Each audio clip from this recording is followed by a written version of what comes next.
I woke up just now, when my senses are still alert, to tell you what I experienced a moment ago. So, when I woke up from my dream, I didn't wake up completely. My body was half conscious. I saw a figure entering my room from the entrance door. At first, it was walking slowly towards me, near the bed, but I wasn't capable to distinguish the full room, especially the part next to my right. I was totally paralyzed, even more and more when the creature approached. I could clearly see the black shadow smoke of the full body, head, and the body silhouette. We were face to face. He was tall and watched me. And during the time I tried to look at him, there was a cut of my vision each 2 seconds, like blinking. I was really pissed off. I felt angry and struggled to move my body and my arm to show him the F symbol. He was quite surprised that I could move, and he moved his left arm like he was about to fly or, I don't know, maybe show or express something. I woke up and the silhouette merged with the curtains in front of me. Like, what the fuck? After that, a lot of memories came out of nowhere in my mind. I realised that in our lives, we are really alone with just our own presence, even when we're talking with someone. After finishing the conversation, we continue our own life alone, like it was a curse to not be able to truly be with someone. Like everyone was feeling the same. Maybe that's what the creature felt and transmitted me to this, or is it a lesson? Somehow, I have compassion for these things. I don't know why. Maybe because of their incapacity to fully be positive and see human life and its value.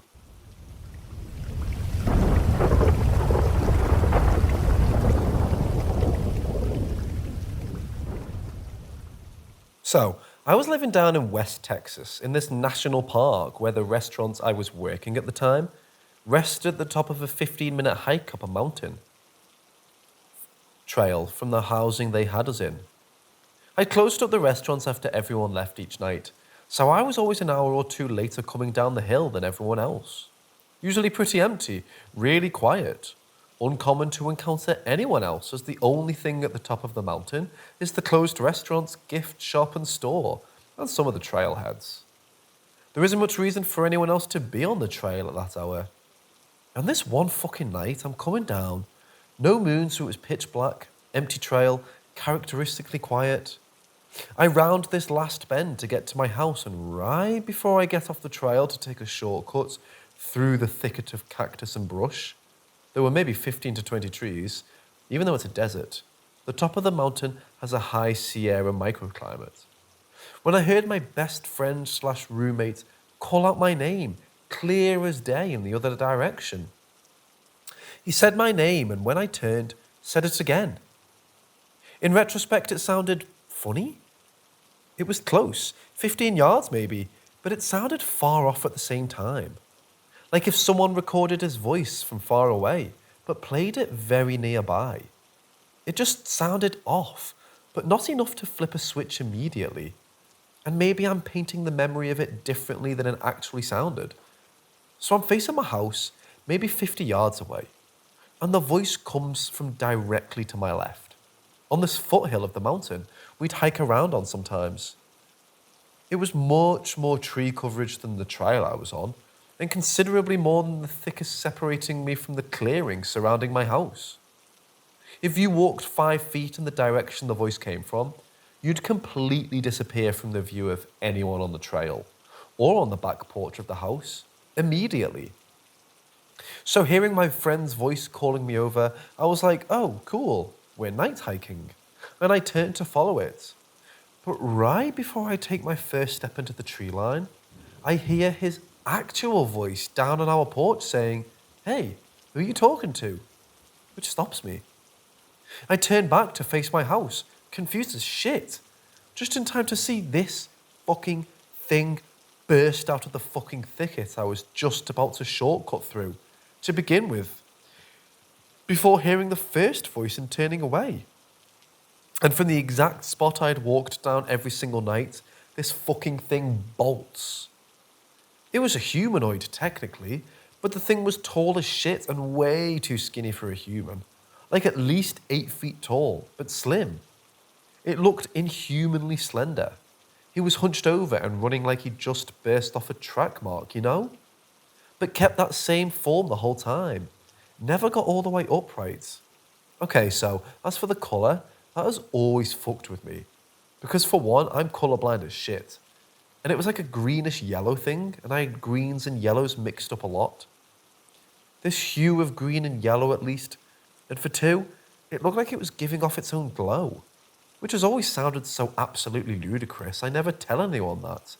I don't absolutely trust to give me the benefit of the doubt before thinking that I'm completely bullshitting.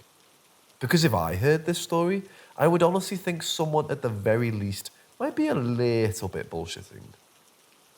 Our back porch light was on though, and the thing lined up with where it would have been shining. So if this thing was translucent, it definitely could have taken on that sheen by reflecting the porch light. The colours do kind of line up, I guess. If you'd reflected the light, it may have looked like this thing's colour, but it certainly wasn't identical. Honestly though, I swear it had its own shine to it, like looking at a glow stick that's dying. More than enough to see, but kind of faint regardless.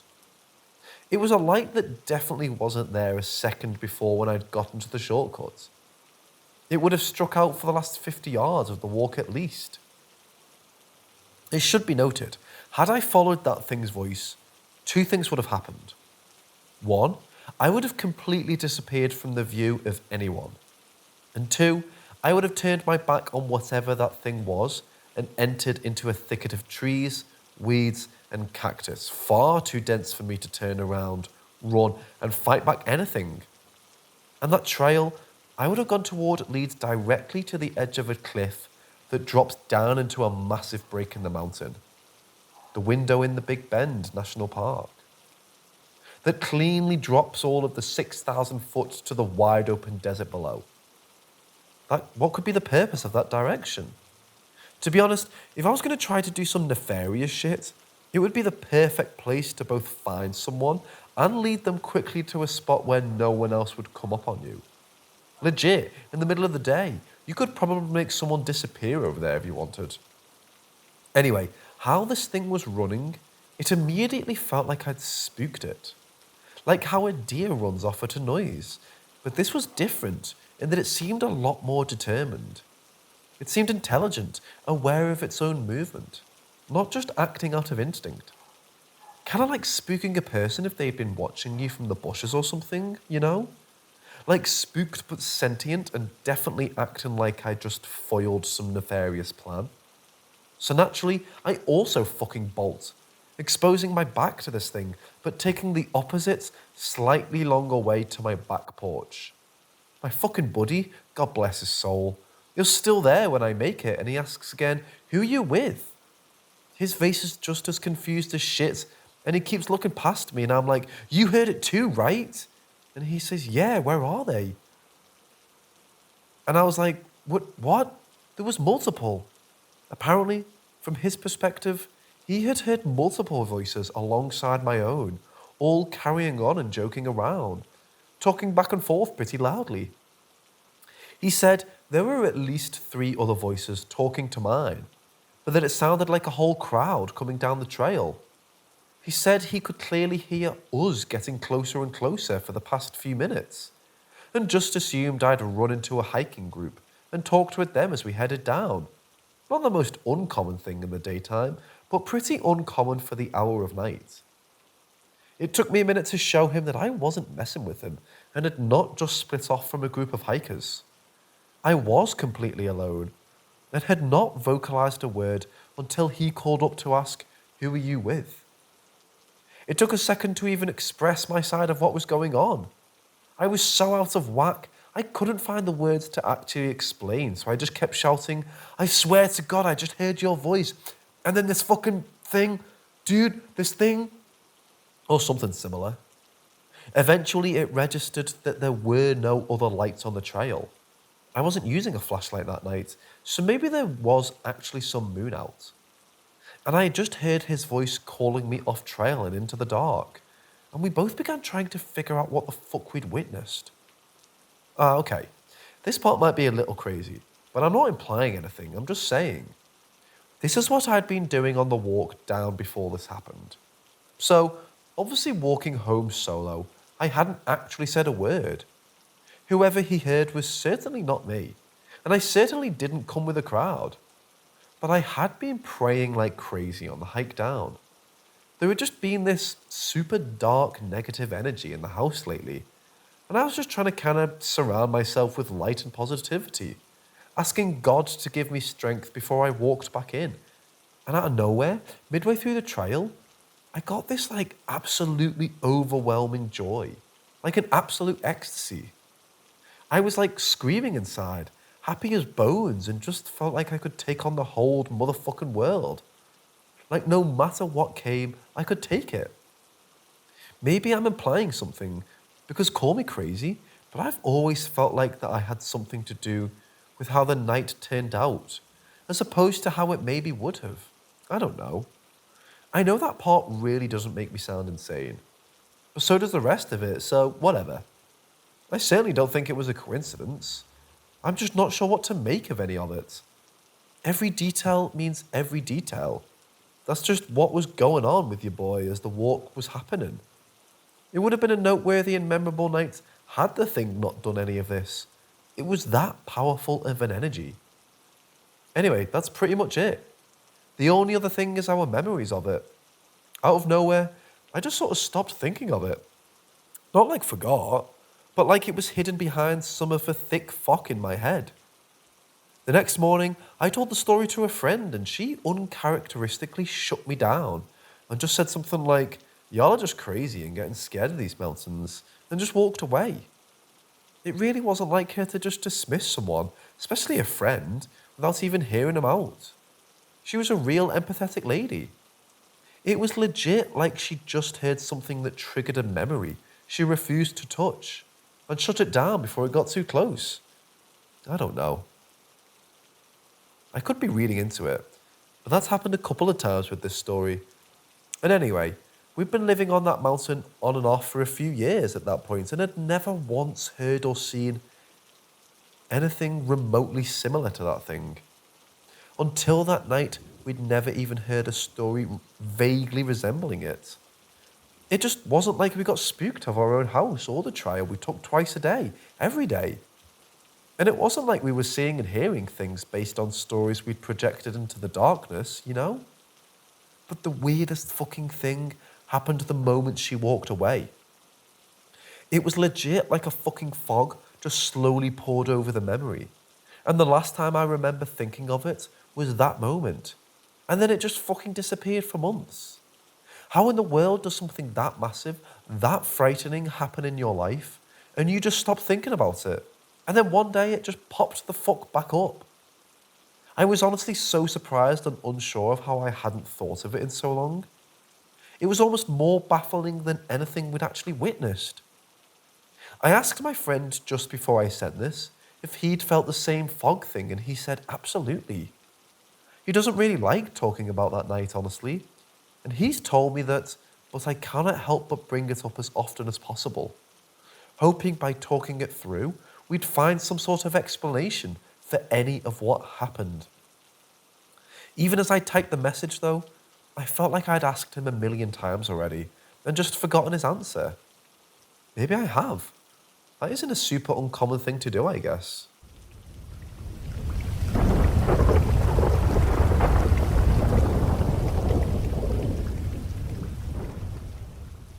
This happened somewhere between the early to mid 2000s.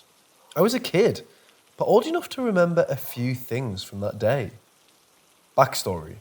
Every single Sunday for most of our childhood, my dad would take my sister and I to a local forest to let off some steam, and so that my mum could have a few hours to herself. We'd go around 10 a.m.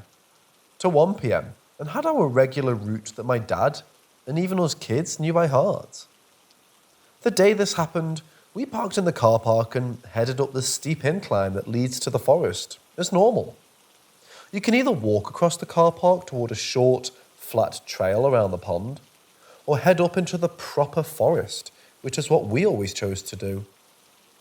Once we were up the incline, my sister and I were free to run ahead, as long as my dad could still see us.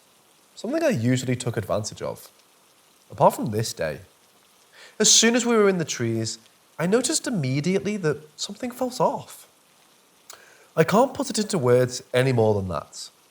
All I knew in my kid brain was that the forest felt different, and I instinctively knew that I should stay closer to my dad. I still walked ahead of him and my sister, but only by a few steps. The only way I can think to explain the feeling is wariness. Like when you have to go to bed on your own as a kid after watching a scary film. It wasn't flat out terror, but I was jumpy and on alert. There was an atmosphere in those trees I hadn't felt before, and haven't felt since. I can't remember much of the walk, just that it felt different the entire way, but I definitely remember the end of it. Remember how I said there's a short trail around a pond? We'd hit our marker, and we're about to get onto that trail that leads back around the car park, but the path wasn't there.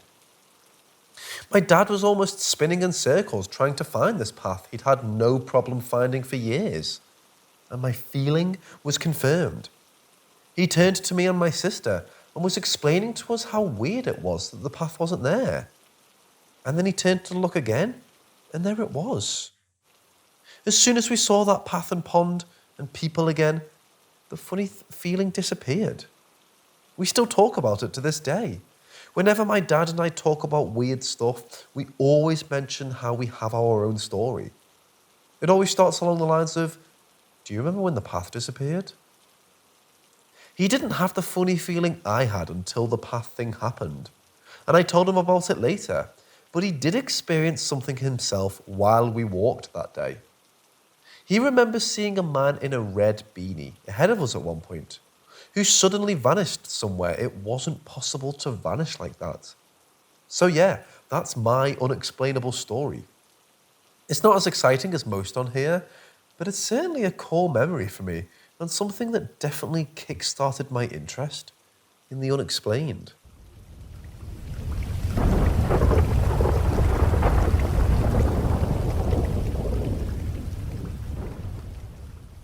I could give you a million times as a kid and young adult. I felt scared or paranoid playing in the woods. It's a beautiful place, and I spent my entire childhood getting lost, not literally, out there by myself or with friends.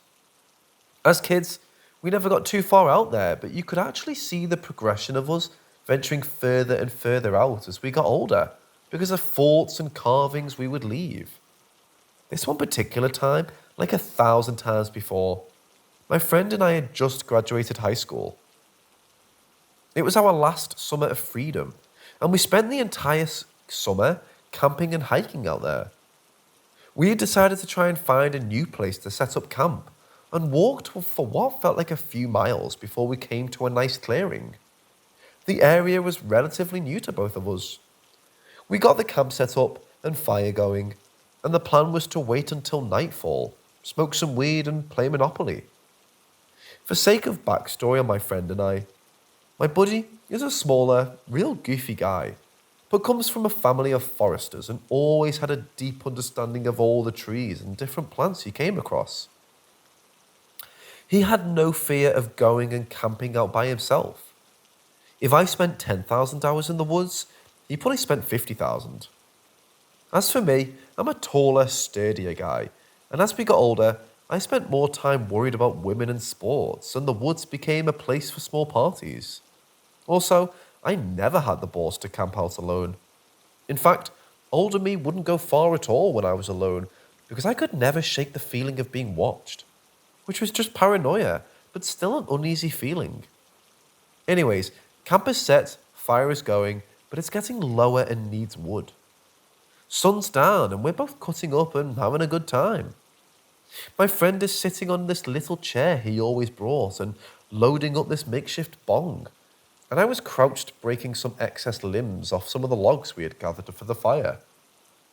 All of a sudden, this strong breeze cuts through the clearing. I couldn't tell you if it was the suddenness of it or what, but my friend and I both stopped immediately and looked at each other. The breeze went just long enough to flicker our fire down to a small flame. We both sat completely still in almost total darkness. Neither of us said a word. Across from us on the other side of the fire, we could hear footsteps. They sounded like somebody was running and would slow to a walk and then run again. Definitely on two legs. By the sound of it, they were pacing back and forth over the same spot. Then, just like it started, it stopped with a softer crunch on the underbush. I knew by the sound it had taken a crouch. I was crouched still and knew I was staring right at it in the dark. My friend grabbed my shoulder and said, "Buddy." And when he did, I felt this surge of fear come over me. I could feel it and hear it in him. I had been so fixed on the footsteps and rationalizing what I heard that I hadn't even considered being afraid. But this was true fear. It was raw and made me feel helpless. I could hear my friend after a while grab some leaves and he dropped them on the fire. For the split second the leaves covered the fire, we were in pure darkness. Then the fire sprang to life. We both quickly grabbed more leaves and brush and threw it on the fire. I got some sticks and logs on there, and neither of us took our eyes off the spot or moved much for over an hour. Finally, the leaves crunched and it slowly walked off. Whatever it was had sat crouched watching us without moving for far longer than any animal would. It wasn't until after the footsteps disappeared that I realized the smell had disappeared as well. It smelled like a paper mill, spoiled eggs almost. For the rest of the night, besides whispered remarks, neither of us really moved or stopped along looking at that point. Nobody went into the tent, and I had very short, light sleep, sitting on the ground with my head rested on my hands. My friend never went to sleep. In the morning, we packed up and silently walked back home. To this day, we talk about it. It's been 7 to 8 years since it happened, and my forester friend hasn't camped by himself out there since.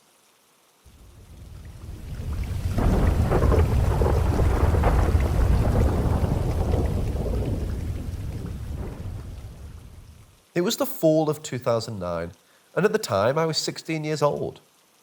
I live in the central part of North Carolina. Nowadays, the cities are loaded with things to do for the Halloween season.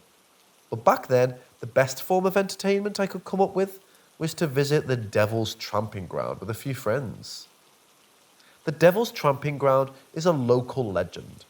It sits right side of Siler City, North Carolina, about an hour away from where I live. And I just got my license, so why not?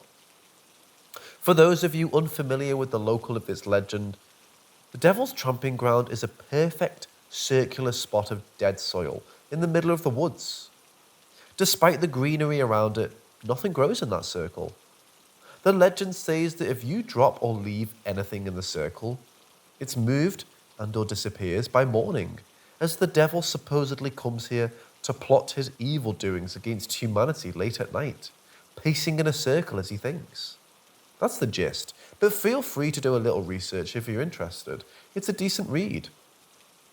Siler City is a sticks and bars town with long, barren roads that seemingly translate to, "Don't stop until you get the hell out of here." It was on one such road where I began to feel uneasy. Rural areas always have that heavy Twilight Zone energy, and the road we were on, conveniently titled Devil's Tramping Ground Road, was completely lacking streetlights. The only thing illuminating the overworked asphalt was the fading yellow headlights of my 2002 Mercury Cougar and the useless glow of a crescent moon. In those dim lights, we began to see splattered graffiti on the road leading up to the location. Creepy things I didn't expect, but never really would have understood the impact of until I saw them. In white paint, the road was decorated in crude warnings. The one I remember the most was "The Devil Lives Here," and a huge white cross in front of an opening in the forest. I parked on the side of the road. The ground was immediately not as creepy as I expected. It wasn't too deep into the woods. In fact, the clearing could be made out from the road. Not as menacing as I had imagined. Maybe it was the empty beer cans or red Solo cups lying all around. Obviously, people partied there. Or maybe it was the jokes my friend and I started making almost immediately that calmed my nerves. But it was 2 something in the morning. We decided to catch Lucifer right on this hour. And I remember feeling less on edge than I was on the road. My flashlight would get eaten through the trees if I moved upwards, so I focused its beam on the soil, truly more interested in finding signs of the paranormal than my friends were. There were 4 of us in total. 2 of my friends went back to the car after a while. It was cold, and there wasn't much to see. I stayed back with a buddy of mine. I brought a Ziploc with me, along with a pocket Bible, a rosary in my pocket, just in case, and a stuffed rabbit that one of my best friends had given me. Before leaving, I scooped some dirt up and added it to the Ziploc.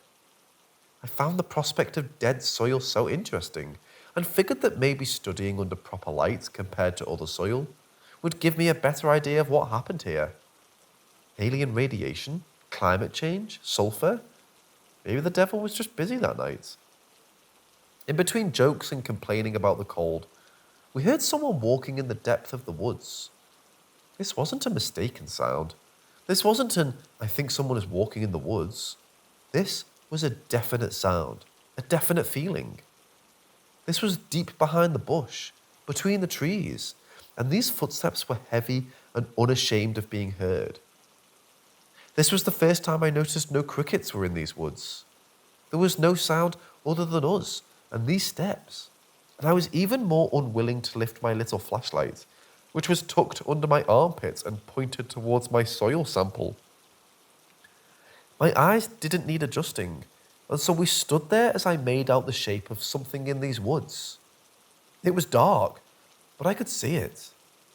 It was tall, but not disgustingly tall. It was human-shaped. It stood on 2 feet. It would walk and stop, then walk and walk, then stop. Towards us, I think. We were petrified. Neither my friend nor I moved. I don't think we even breathed. I was so overcome with fear that I felt numb, but a little terrible ran through my entire body. We just stared. Later, we would discuss how we both wondered if it had seen us, and talk about how we didn't want to move in case it hadn't. At this future time, we would also discuss the smell. It was an awful, putrid scent, burning feces and rotting eggs and rotten meat. I grew up Catholic, hence the Bible and rosary, and have always been told that smell means the devil is around. That didn't help my case then. Even typing that now, I'm slightly trembling. This thing stayed toying with us among the sticks of the forest. I say sticks because at the time, very little greenery was alive. I was certain at one point that it saw me. I had that sixth sense, feeling I was being stared at right back. And suddenly, I had a feeling of overwhelming, unbearable despair. I realised then that my friend had been clutching the back collar of my shirt. I think I was so paralysed with fear that I had ceased to feel anything but that numbness. I wasn't even cold anymore, but when I felt my friend's hand, I dropped everything in my arms and stood up, then hauled ass back to the car. Not running, just very hurried. I was sure my friend was behind me, but between us, and in all honesty, I didn't even think about it at the time. I was just ready to go. I was so ready to go, in fact, that I missed the clear path completely and took off in between trees and bush, heading towards the yellow glow of the headlights. It wasn't an incredibly long trek. Like I said before, the road was right there. But it felt awful and long to me. And it was enough for those tiny branches to leave little scrapes and even some cuts down my hands, cheeks and neck. This whole ordeal can't have lasted too long. When I got back to my car, the keys were already in the ignition. The other 2 friends had the heat on, and they both asked me what happened. The friend who stayed behind with me got in the passenger seat soon after, and we took off. Our other friends, the friends who had been in the car, pointed out that our eyes were swollen and bright red. I think we'd been crying, or at least it looked like we had been. I looked in the rear view mirror and my pupils were abnormally dilated. My eyelids were puffy and tender and red. Keep in mind, this could all have been some form of explanation. Maybe the fear made us cry without us knowing, and maybe the darkness combined with our nervous reactions enlarged our pupils, but it was still very odd. I realised long after that I left my Bible, my stuffed rabbit, and my Ziploc bag of dirt in the circle. I considered going back the next day in broad daylight, but I haven't been back there since. I still wonder and worry about who has my stuff.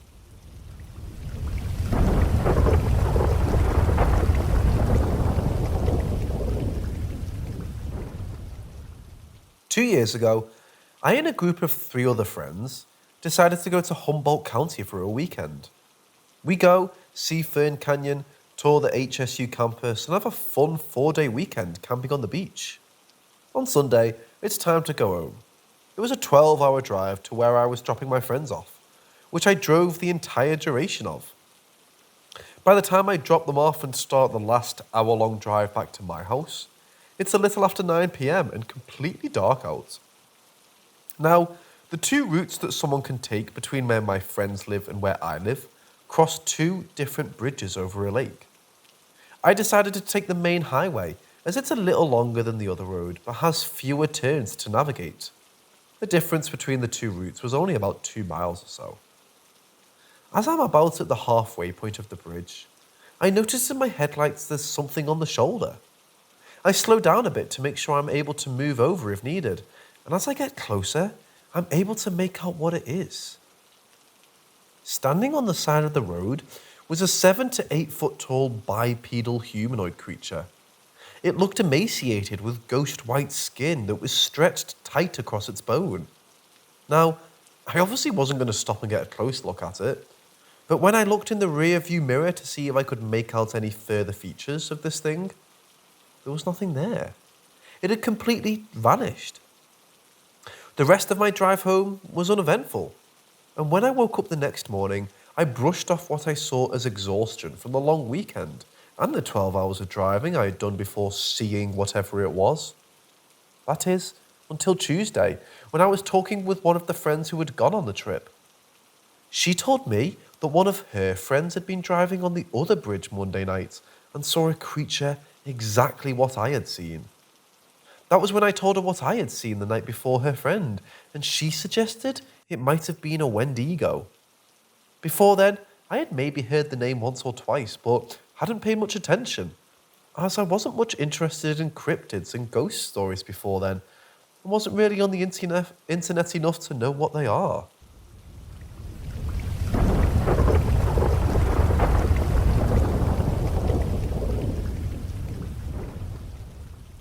One night, me, my mum, my dad and my uncle were all in the living room. I was maybe 5 years old at the time, and I was playing with a little toy golf set while everyone was standing around talking. Suddenly, the power goes out and everything was pitch black, except I was somehow able to clearly see my parents as grey silhouette. I might have also seen my uncle, but I can't remember.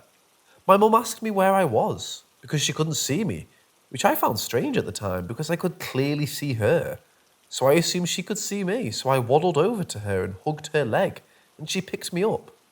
A few minutes later, the power comes back, and I continue playing with my golf set as if nothing ever happened.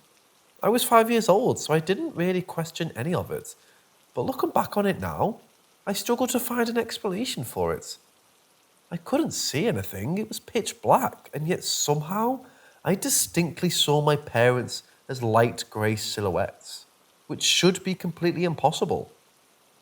Does anyone have any explanations for this?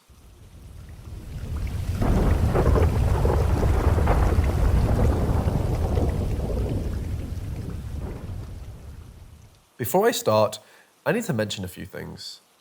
This friend, let's call him W, 18 male, and I both live in the same town. He's on the floor below me. Recently, he's been experiencing a few paranormal things in his room, and one time I was there, and experienced it with him. My friend also has a roommate, T, but each time these experiences have occurred, he's been gone. What has been recently happening is that his bathroom door has been closing on its own and the lights being turned on. This isn't normal because both he and his roommate leave the bathroom door open at all times and with the light always off. The time I was there, I remember going to the bathroom area to look in the mirror and he followed me. I remember just minutes before when I had come into his room, his bathroom door was open and the light turned off, like usual. When he followed me, he pointed out the bathroom door was closed and the lights were on. I saw it too. He said this kept happening and has asked his roommates, and his roommate denied having anything to do with it. Here's what's interesting. My RA hung out quite a lot, and I remember him telling me how he has responded to several calls from students in the hall, claiming there was somebody in their bathroom with the door closed, locked, and the lights on. He told me this, and only me. I texted him when it happened, and he said it usually happened in room 102. Guess what room my friend lives in? I told W, and we both sort of laughed it off. We said the ghost of a woman who our dorm is named after is living with him. Since that day, a month ago, this has happened about 3 or 4 times when W was in the room alone. Now, as for last night, I'll tell you everything I know and everything he told me. It was 3 a.m. W was trying to sleep. He was alone, as his roommate was spending the night in another friend's dorm. He was sleeping on his side, facing the wall, when he felt a hand on his back. He turned and heard distinctly a voice say, "Hello." He said he couldn't tell if it was a male or female voice, but he knew he heard it. He freaked out and turned on his phone lights and couldn't see anything. He then got up and turned on the lights in his room. He was terrified, but after a while, he tried going back to sleep, with the lights on. A few minutes later, he felt a presence covering his hands. He heard the same voice say something along the lines of, "Don't be afraid of me." Right after hearing that, he described what felt like a surge of energy flowing into his hands and his body, sort of began to convulse. He described it felt like I was floating or leaving my body, and believed it was trying to take him somewhere. During this, he said he wasn't feeling necessarily afraid.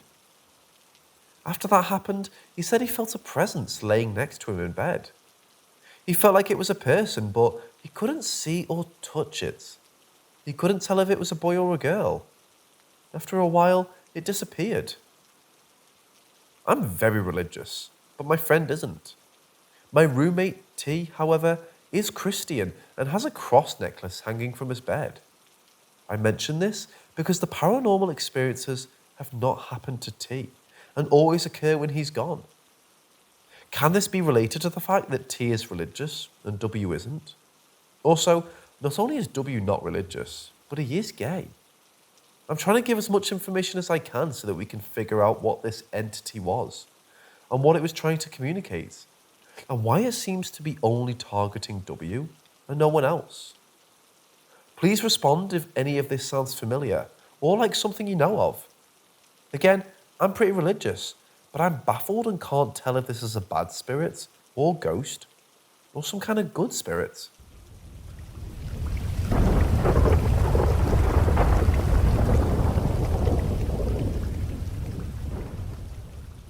The following event occurred during my teenage years.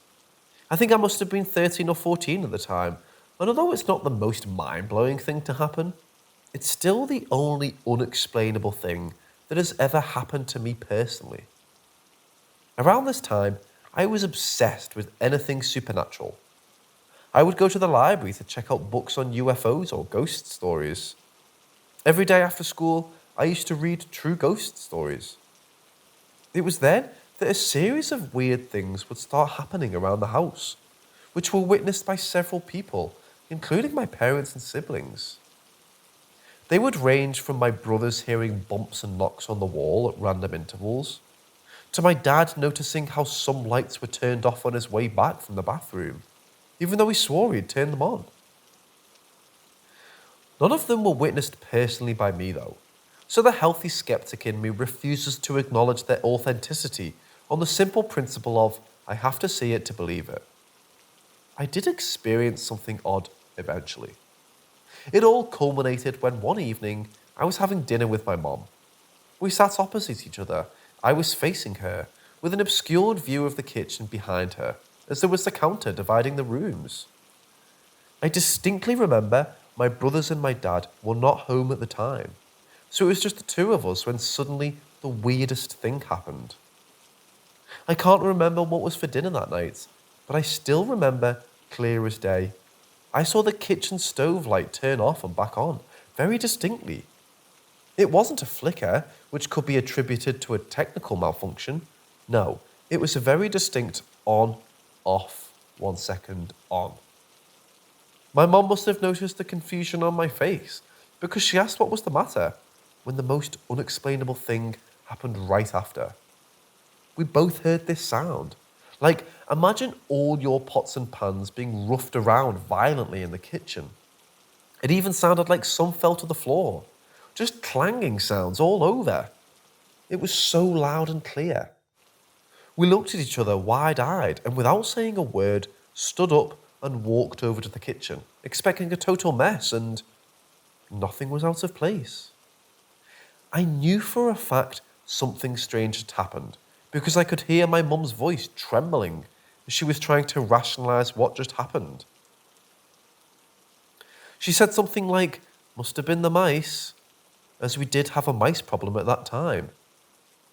But then I told her what I had seen before, about the light turning itself on and off again.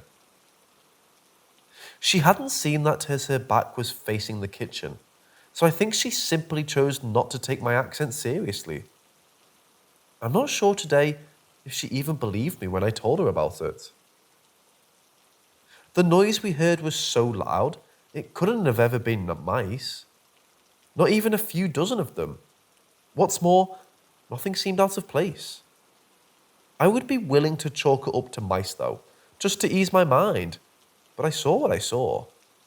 The light. There's just no way that both of these occurrences happened right after one another as coincidences. I think it's worth noting that this stove light has never exhibited that behaviour before or since that night. I still have no clue what happened then. I doubt I ever will.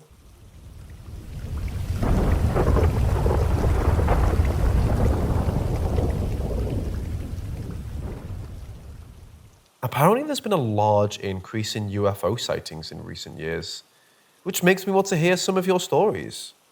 Something more than just a light high in the sky, something closer. Here's mine. Maybe 2 years ago, I was driving back from school, 7 o'clock college class, and it was pretty dark out. As I'm going down a small hill, I see this bright green flashing light in the distance. I ignored it because it could easily be a plane or something.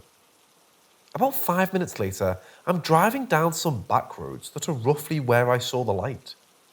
Then, I noticed 3 green lights in the sky a few hundred feet in front of me, just hovering. I immediately stopped my truck to get a better look. The lights were in a triangle pattern, and they were all connected because I couldn't see the stars behind the object. From where I was sitting, the lights looked to be about an inch apart. Naturally much farther apart if it were closer, but I honestly couldn't tell if it was close or far. Then, another car comes speeding down the road, so I hit the gas to avoid being in an accident. The other car then hits the brakes and clearly sees exactly what I saw. He stops and actually opens his door to look at it. I decided to drive away to avoid an accident because it was on a sharp curve in the road. The next day, possibly related, there was Mobile Command Center parked in the spot right where we saw the lights. It was definitely enough to make me paranoid.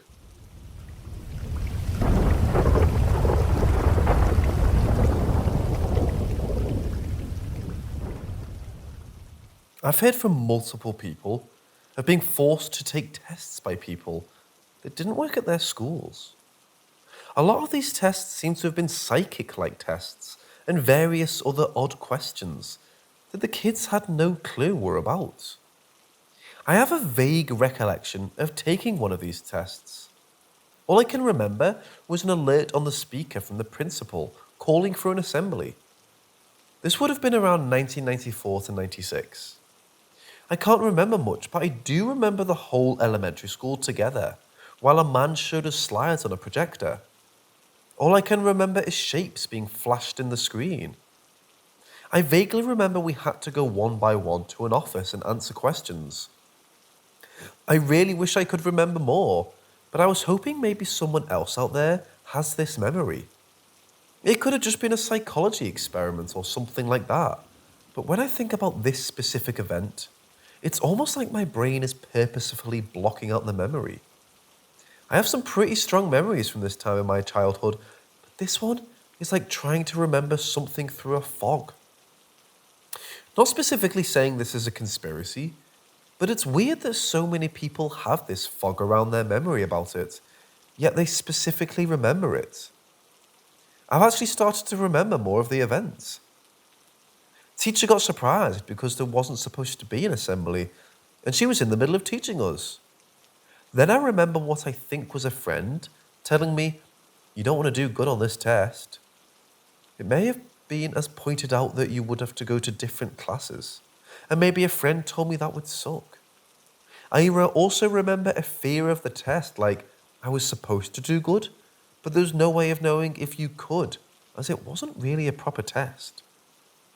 Lots of you have similar answers dating back to the 70s. My questions: why does no one remember completely all the tests? Were we just young and it was just a jarring member, so it stuck with us?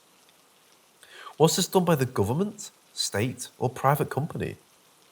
If it was a private company, were they paying the schools to do these tests? What was done with the data they collected on us? Was it just studies that were for education advancements, or something else? I'd honestly be more scared if it was private companies.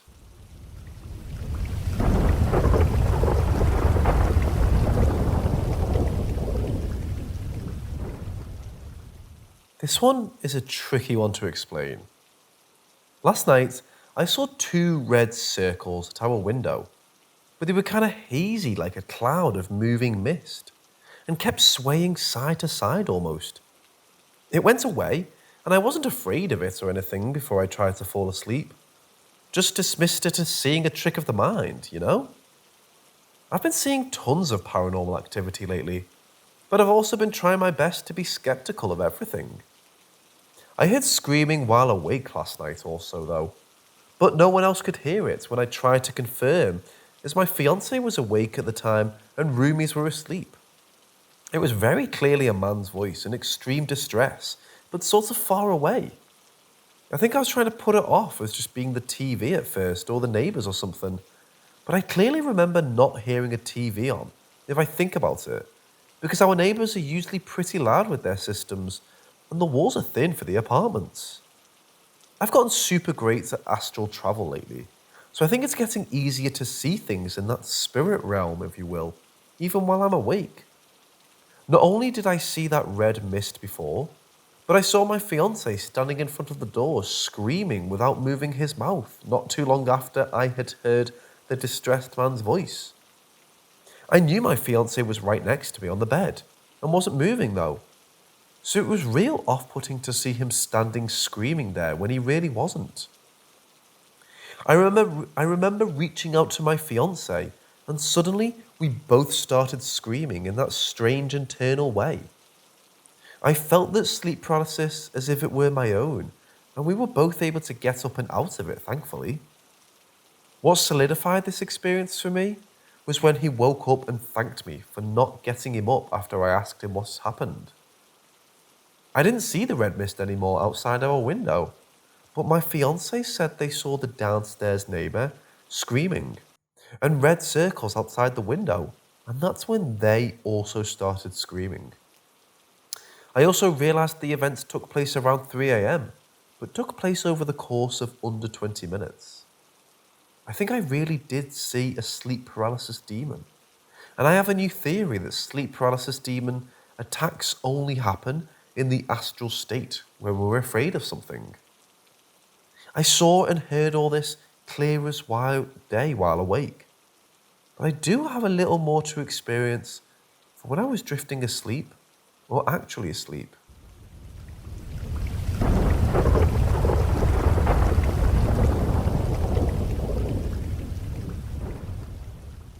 I woke up this morning feeling exhausted.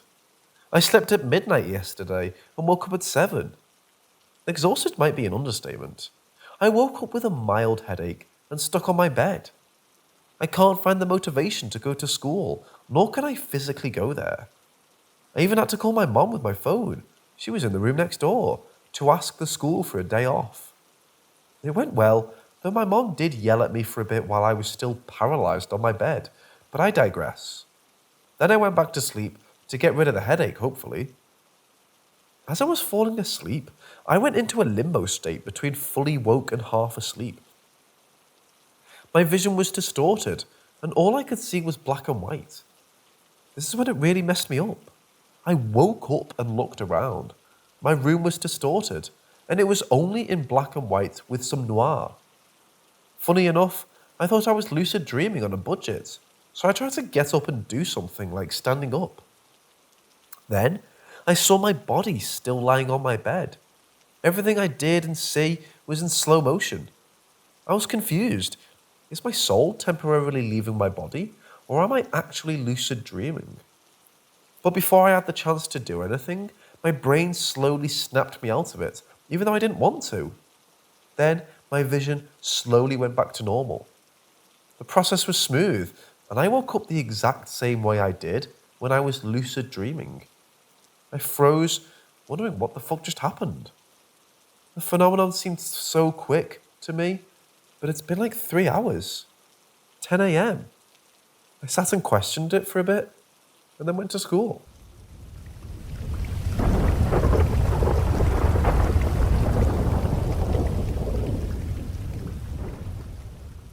About 3 or 4 years ago, sometime in the summer, I was driving home after visiting a friend for some gossip talk. It was around 3 a.m. The drive would be about 15 minutes, and I'd made this trip countless times. I left my friend's house, and as I was making a bit of a walk to my car, I noticed a figure standing across the large 6-lane road between us. It definitely caught my attention, but I refused to make eye contact and just got in my car and left. I made my U-turn and would pass right by the figure. It only took a few short seconds for me to take his turn as well, and I was curious. Within that time, the figure was gone. I grew up with childhood schizophrenia, so this occurrence didn't frighten or bother me, and I wrote it off in my mind as simple tricks of my mind. As I drove, I only had a straight shot until I got home for an easy while. I turned some music on and stayed in the left lane. Pausing for a stoplight, my eyes wandered and I noticed the same figure. He was standing on the sidewalk, staring at me. Or so it felt. I couldn't decipher a face no matter how long I stared. I began doing reality checks and the other mental health exercises, but they didn't falter the figure's countenance, as they normally would.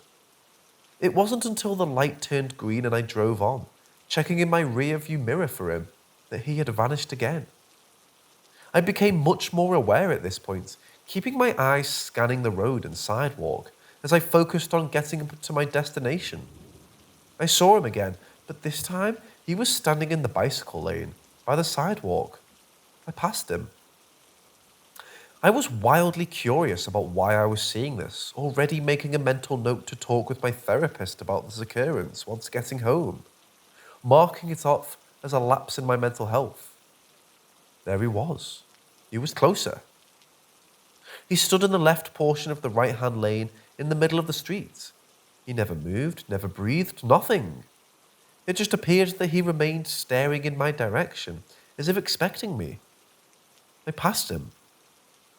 I was almost halfway home, making a mental note and being glad in my mind about it, before a very enormously strange and uncomfortable feeling filled my stomach. It was a feeling of both disgust and of fear. I quickly scanned everywhere around me for him. Then I saw him. He was suddenly right there, right in front of my car, and I was approaching rapidly. I slammed on my brakes and gripped my steering wheel tightly.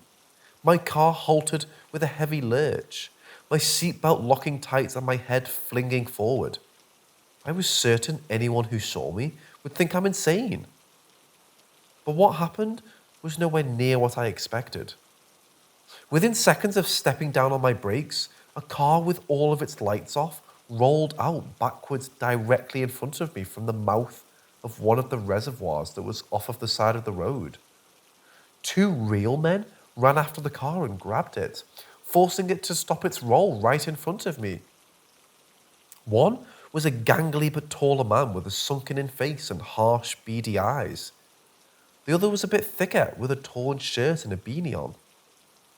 My headlights illuminated the interior of the front seats, and the two men stared holes into me as they also realized the situation. My breath was caught in my throat when I noticed another male slumped over the steering wheel of the car, unmoving. His face was pointing downwards. He had very short hair, and his seatbelt was nearly dangling against the wheel. They saw that I noticed him, and I did my best to tear my stare away from him. The two men pushed the car out from in front of me, and the second I had any clearance, I sped off like a bat out of hell. As I was driving away, I constantly checked my rear-view mirror for when they would stop pushing the car. They didn't. They pushed it straight into the reservoir. I heard a nasty scraping sound and just didn't look back. I immediately pulled off the main road and got myself home using the neighborhood streets. I wasn't sure if those men would come after me or not, and I hoped to God they wouldn't. I got myself home finally, exited my car, and had the police on the phone to report what I saw. There, the dark figure stood, across the street from me again, staring darts into my soul. I ignored him and hurried inside. The moment I got in, I locked every door and tightly shut every window. About an hour after calling the police, I heard nearly 6 different police sirens start up and fade far into the distance. I don't know what I saw, but what I do know is if that dark, shadowy figure never stopped in front of my car, I would have slammed into that darkened car and those two men at that exact second. I told my therapist later what I experienced, and she said she didn't know exactly what to make of it. I had never seen a figure like that before. Looking at him was like looking at a floater in your eye. I just couldn't see him. I still think about this experience every time I pass that reservoir. I always have an urge to call the police to follow up, but I never feel as though they tell me any details. It haunts me, especially the slumped man.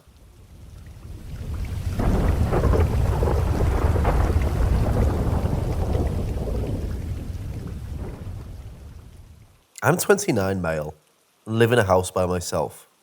Except my girlfriend stays over most nights. I'm currently working from home, but I work night shift, so I'm working every night until 2:30 a.m. It was 1:20 a.m. and I was just sitting on the couch in my living room. My girlfriend had gone to bed 30 minutes prior. From my spot in the living room, I can see down the hall and have a clear view of my bedroom doorway. The bathroom is opposite of the bedroom, but I can't see it from my position. As I was working, in silence with no TV on or anything, I see and hear my girlfriend come out of the bedroom and walk across the hall to the bathroom. I don't see the light flick on or hear the door close. I don't think much of it. We're pretty comfortable with each other, and I figured she's probably too groggy to care and just wants to pee. I didn't hear her peeing, but instead just kept hearing footsteps like she was walking around in the bathroom, along with a bunch of noise like she was in the drawers or cabinets and loudly going through things. I still didn't think it was too strange. Maybe she was looking for something, but I just kept watching the hallway to see when she came out to maybe ask what she was doing. I waited and waited, but she didn't come out. I would hear footsteps and or her going through things, then a pause for a moment, and then it would happen again.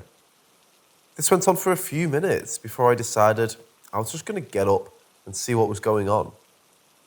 I walked across the room, but right before I got to the bathroom, the noises stopped. I looked in and turned on the lights, and there was no one.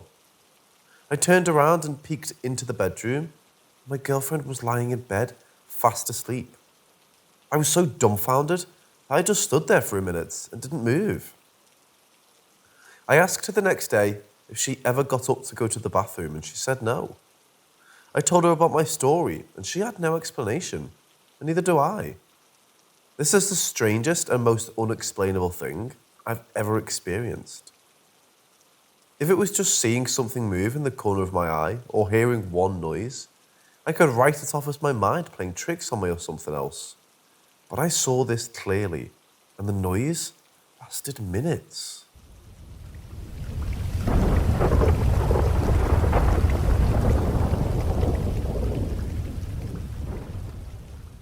When I was younger, I was walking home from a friend's house around dusk. Upon turning onto my street at the other end, there's a curve, and in that curve, I see a large, dark creature with what appeared to be glowing eyes. I continue to walk and think nothing of it, and assume it was my active imagination. That's until I noticed it was walking down the street toward me. I start to feel an overwhelming feeling of paranoia and dread. We continue. We get closer and closer to each other until we meet mere feet away from each other in front of my home. My feeling of dread and paranoia are immense as we look into each other's eyes. While we're standing in front of each other, I attempt to look around and see nothing other than dark. But eventually, I break the state and immediately run my happy ass inside my home and run to the front window to see if whatever that creature was still outside. It wasn't. It was completely gone. No evidence it was even there whatsoever. I then tell my aunt and my dad of this experience. Of course, neither of them believed me and chalked it up to the kids' imagination.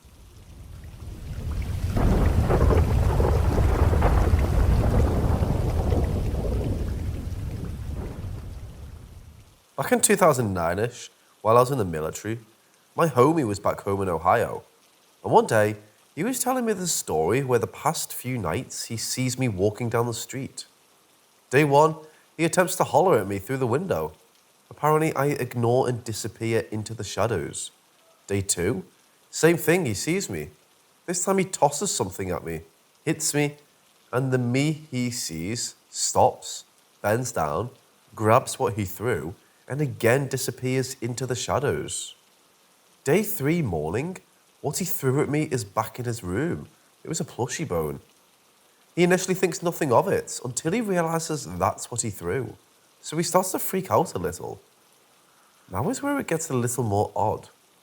Day three evening, he hears a voice in his living room, assuming it's his man watching TV up until the point he sees his mom in her bedroom fast asleep.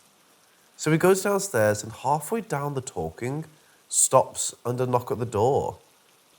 He's frightened and runs up to his room and cowers like a child, I'm assuming. He continues his story with a dream he had of me meat grinding his cats into little patties and offering him a burger made of his cats. Day four gets a voicemail, not from my number, but of my voice saying, "What, you didn't want the bone back? Why didn't you eat the burger I gave you?" He immediately calls me and tells me to stop playing with him. This shit isn't funny. Are you sure that I'm still down in Virginia? I suggest he calls my mom just to be sure. Later that night, I'm in his room just looming over his bed watching him, and I give a very impish smirk, and then my jaw detaches and I lunge at him. He tells me as he ran into his mother's bed with her and told her all of this. Now, they were a bit more religious at the time, so they called their pastor to bless the house and ask what it could be. He says it could be my doppelganger, or a negative entity taking shape of someone you trust. Fast forward to today, literally, we're hanging out and this story comes up. And he adds that after the blessing of the house, an occurrence happens, but only once after. And it was his cat's dead body lying at his front door, and apparently it looked misshapen and distorted, as if not manipulated by man. After hearing this story initially and again today, my skin still crawls at the thought that there may be another me out there that's a sick fuck.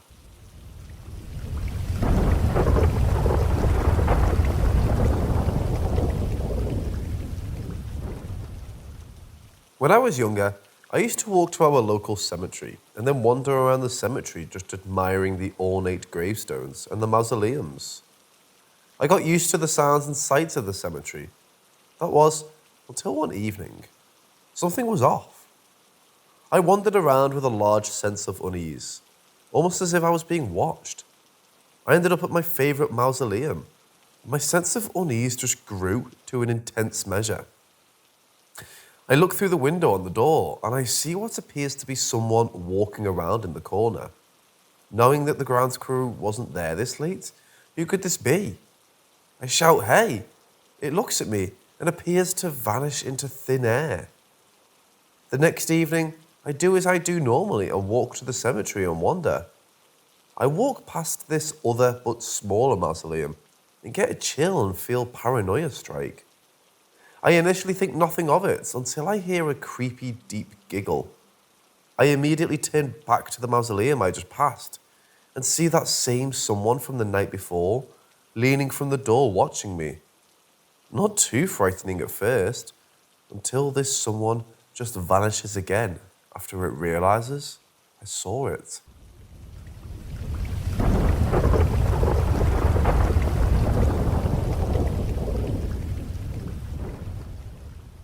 I'm walking my grandparents' woods. It's maybe a half mile of woods before you get to a road with a creepy shop on the other side of the street. I'm walking through and there's an old culvert. As I near it, I hear chatter, get confused, and get closer to investigate the noise. The chatter gets clearer and I can make out one sentence. I'm fed up with life. Not knowing what to do or how to respond, I rush to that creepy shop and ask them to call the police, assuming someone was in the culvert. To my surprise, they listen, and the police are there at my grandparents' within 10 minutes so I can take them to the culvert. I want to use the cop's real name for this. It will be Officer Jackson. Upon arriving, he looks at me with a bit of disgust. Then he is it too. In shock, he stumbles backwards and says, "Shit, kid, you're right." He then calls, who knows, to get a warrant, to try and investigate and maybe dig up this culvert. The crew that came out after didn't hear anything at all and thought nothing of this tale both myself and Officer Jackson are telling. They do dig it up. Nothing of mention is there. Just the typical muck and crud. No body, not a person, nothing special. We all chalk it up as a loss and move on about our day and lives. In the coming days, I'm visited by a boy, a young teenage boy, that didn't look quite right. Said his name was Joey, and upon our first meeting, he said, "You shouldn't have done that." The fuck does that mean? As the day goes on, he continues to tell me about himself. A 14-year-old kid, troubled home life. Then he goes and tells me an address, my grandparents' address. Apparently, he used to live there a decade before my grandparents bought the house. He went into those woods often, just to get away from his parents. One day, he pissed off his dad so bad, Joey ran into those woods to hide from his dad, only to be shot by his father a few minutes later. As he finished his story, his old appearance changed. He became what you'd think of as an apparition, gaunt, grey, had 3 bullet holes, 1 in his chest, 2 to his head. I'm startled by this new sight. He gets up and says, "Thank you and good luck," then suddenly fades away into oblivion. No idea what he meant by that. Ever since that day of meeting Joey, those same woods I used to walk around in for years suddenly got dark and had a very disturbing vibe to them, and I swear, at night, you can see 3 distinct flashes.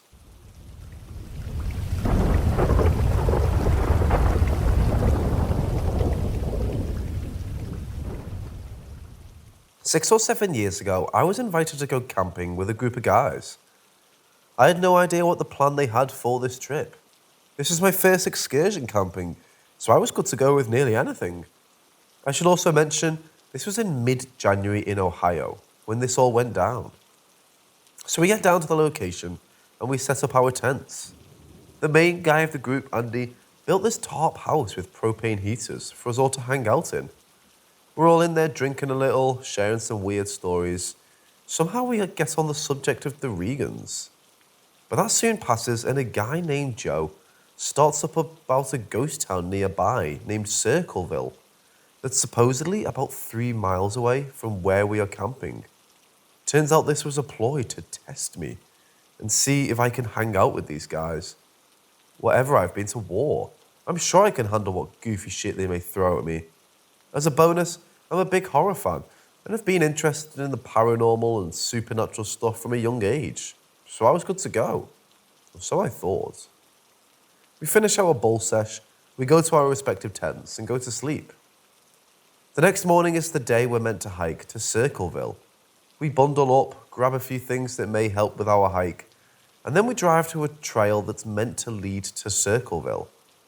I'm asking questions about the town, like, why is it a ghost town? Why and how is it haunted? When we get there, should we play Turn Me On, Mr. Deadman? Let me say, no one appreciated the last question. I was disappointed. Anyway, we get to this trail and start our hike. Before long, we reach this small river we have to cross. Luckily, there was a fallen tree we could cross over to the other side. Spirits are high and we're fairly excited to see this ghost town. We keep hiking and come across some railroad tracks and start walking on those, assuming they'd lead to Circleville, since there's supposed to be a haunted railway tunnel that leads into the town. I wasn't with the best navigators. 3 miles comes and goes. We're getting cold, worn out, so we stop and discuss what's going on. We decide to turn back and head to camp. After this decision, we hear a faint train whistle, so we get off the tracks and walk near them to the side. A good while passes and we see no train, but continue to hear a faint train whistle. We chalk it up as maybe the wind and our minds toying with us. We continue on the same way we came. We get to that same river, yet the tree that was fallen over before is no longer there. Also found that odd, but thought, maybe it was moved because it wasn't safe. Who knows? So we find a narrowing and cross on foot. As we cross, we see a lady floating down this river. Again, mind you, this is mid-January. No one in their right mind would be doing this. That spooks us a little bit, but we continue on. We finally get back to camp without incident. Warm up in the propane heater tent thing. A few minutes pass, and we hear giggling. We send Joe out to see if anyone is nearby. No one, not a soul. The closest campers were about half a mile or so away down a hill. As the night passes, we hear the giggling a few more times. For fun, we share goofy ghost stories to help our minds rest. After we eat, we decide to go to sleep. Now this is where it starts to get even weirder. We all experience things that night, but we all have one thing in common through the tales. This common thread was a dream of a sign that read Circleville half mile. We share our tales in the morning to each other. One was stalked by an unseen thing, the other haunted by the lady in the river. I had a dream, so I thought, was walking into an old church, and as I did, everyone in the church turned to me and looked as if they'd been decaying. As the day goes on, we all feel as if we are being watched and followed. Every so often, we'd see something out the corner of our eyes in the woods that surrounded our campsite. We get a little worried, but think we can hold them off if anything happens.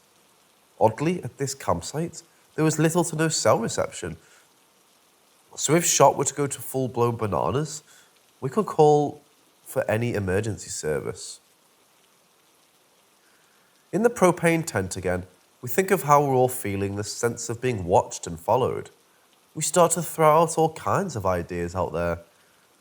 Like, did we step into a similar but different dimension while on our hike? Did we actually make it to Circleville? And what we saw was too traumatizing and our brains are playing tricks on us? Maybe that lady in the river was a witch.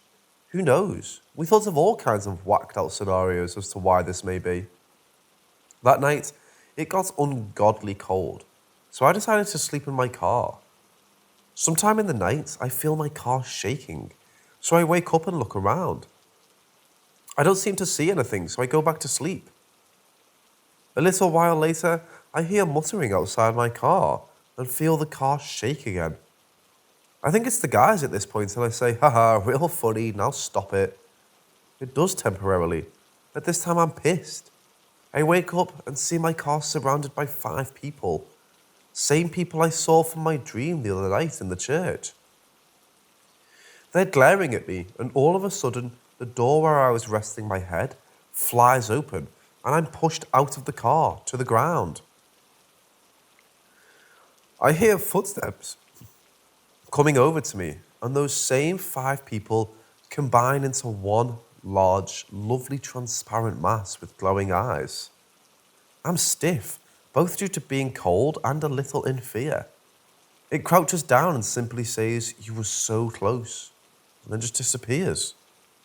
What the hell does that mean? The next morning, I'm freaking out, telling the other guys what happened. Gary, another guy there, mentions, "That's weird. I heard something like that last night and saw shadows on the tent walls, but assumed it was the other guys." At this point, we quickly pack up our shit, let out the fire we started, and start to head home. Before we leave the area we camped out, at least I see that large figure again as we leave. And like in the dreams, as we head home, we see that street sign, Circleville, half mile. What the shit? What the hell happened those few nights? To this day, when we discuss it, no logical conclusion can be come up with. It's odd that 5 grown-ass men have the same experience, or similar, at least involving one thing. What do you think this might have been?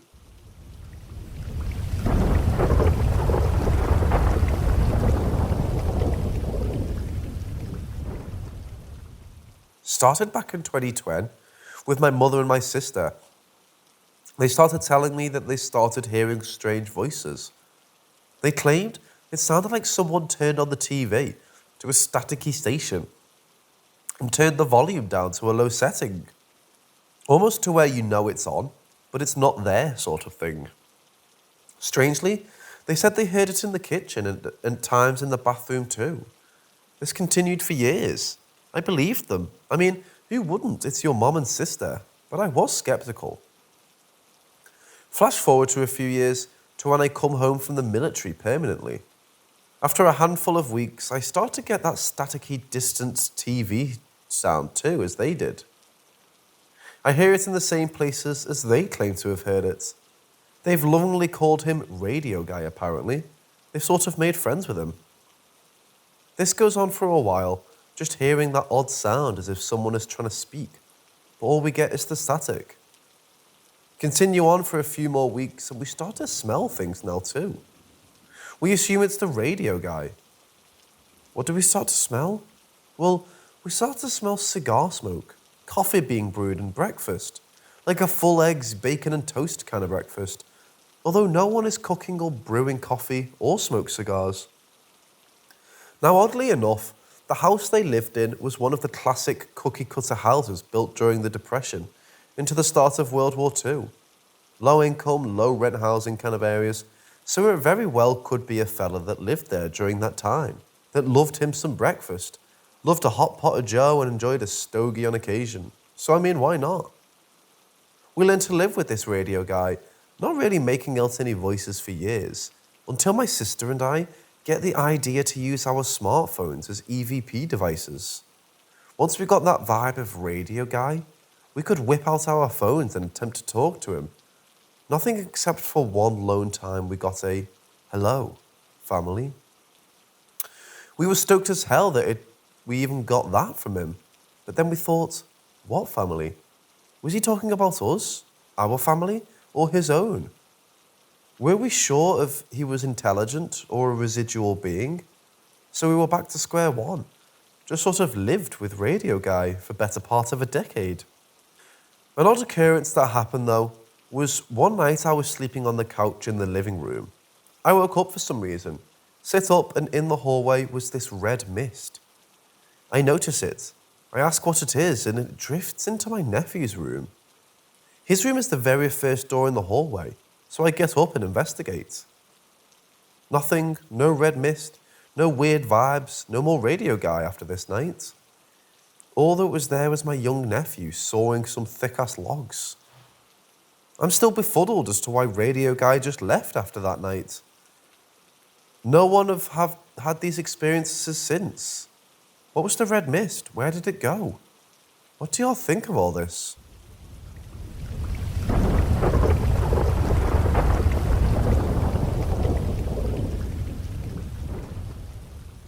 While living in Virginia, I rented a house from an elderly lady. She had a main house that she lived in and a guest house I rented on her property. A nice lady, she even offered to make dinner once a week for us both. She was primarily lonely and wanted company. Anyway, that's not the creepy part yet. I was there a handful of months before I had to go on deployment. I told her this and she said, "Don't worry, it'll be here when you get back." I chalked it up as a win. I'll be a step ahead when I get back home. So I come back a little over 9 months later. I try to call a few times the week I come back and I get no answer. Eventually, a younger lady finally answers and shouts at me saying, "Why do you keep calling? This is the phone of my deceased grandmother."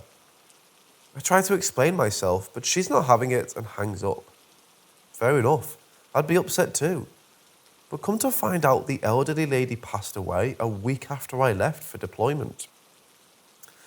I found that quite coincidental, but whatever. That night, I have a weird dream about the same elderly lady. She was trying to tell me something, but I couldn't quite find it out. I wake up in a paranoid-like state. I knew she was trying to tell me something, but I couldn't quite find out what she wanted. That's until I heard a voice behind me say, "That's not my granddaughter." What the fuck? Behind me is a wall. On the other side of that is the outside. I freaked out a bit. I think maybe my imagination and attempt to go back to sleep. No dice. She appears again and says the same thing to me in a dream. At this point, I can't sleep any longer. I wake up, wait until morning, and travel to the old house. Greeted by the granddaughter. What's odd is she couldn't properly answer my question I had regarding her grandmother. Not even the day of the death. It was all very odd. I then go and talk to legal and see if there's anything I can do to get that person out of the house. Sadly, no. Nothing I could do because I wasn't related to the lady. No proof the other chick wasn't the elderly lady's granddaughter. Defeated, I go back to my room and just kind of apologize to the elderly lady. Later that night, she visits again in a dream, accepts the apology, and the dream is similar to us just hanging out as we used to prior to my deployment and her death.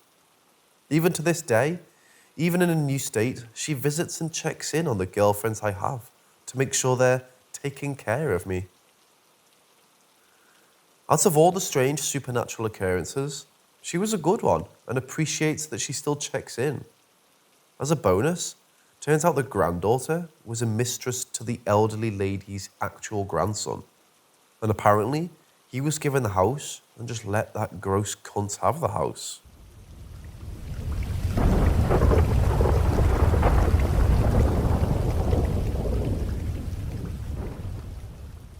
This happened last night. Myself, my girlfriend, and a friend, not living with us, have this same strange dream with a few small variations, of which I will get into. The similarities in the three are we all feel weightless and see ourselves lying in our bed to sleep, yet we still ascend into the sky, a bright light, and all of a sudden the feel of a cold steel touch on our skin. We come to and notice we are in what looks like a fishbowl, thick windows and steel all around us. We look out the windows, and that's one of the differences. We all see something different. My friend sees literally nothing. No stars, not a thing. My girlfriend sees a whole new world, a whole new galaxy possibly, far more vibrant than our own. Mine, I simply see our big blue marble, but she's on fire. After our sights, we all hear a voice, yet see no one that could give off the voice. No visible speakers to speak of. The voice says, "This could be your future." We are then escorted around this fishbowl-like structure. The voice continues, "Don't worry though, you're here for a reason." We then all see that bright-ass light again and begin to descend back into our beds. We see our bodies again and fall into them.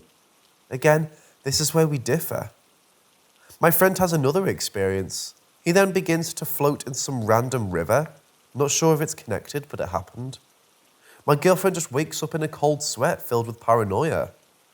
I myself wake up with a strange thing looking at me. How in the blue cheese can 3 people have the same experience in one night? And one of those people doesn't live in the same house?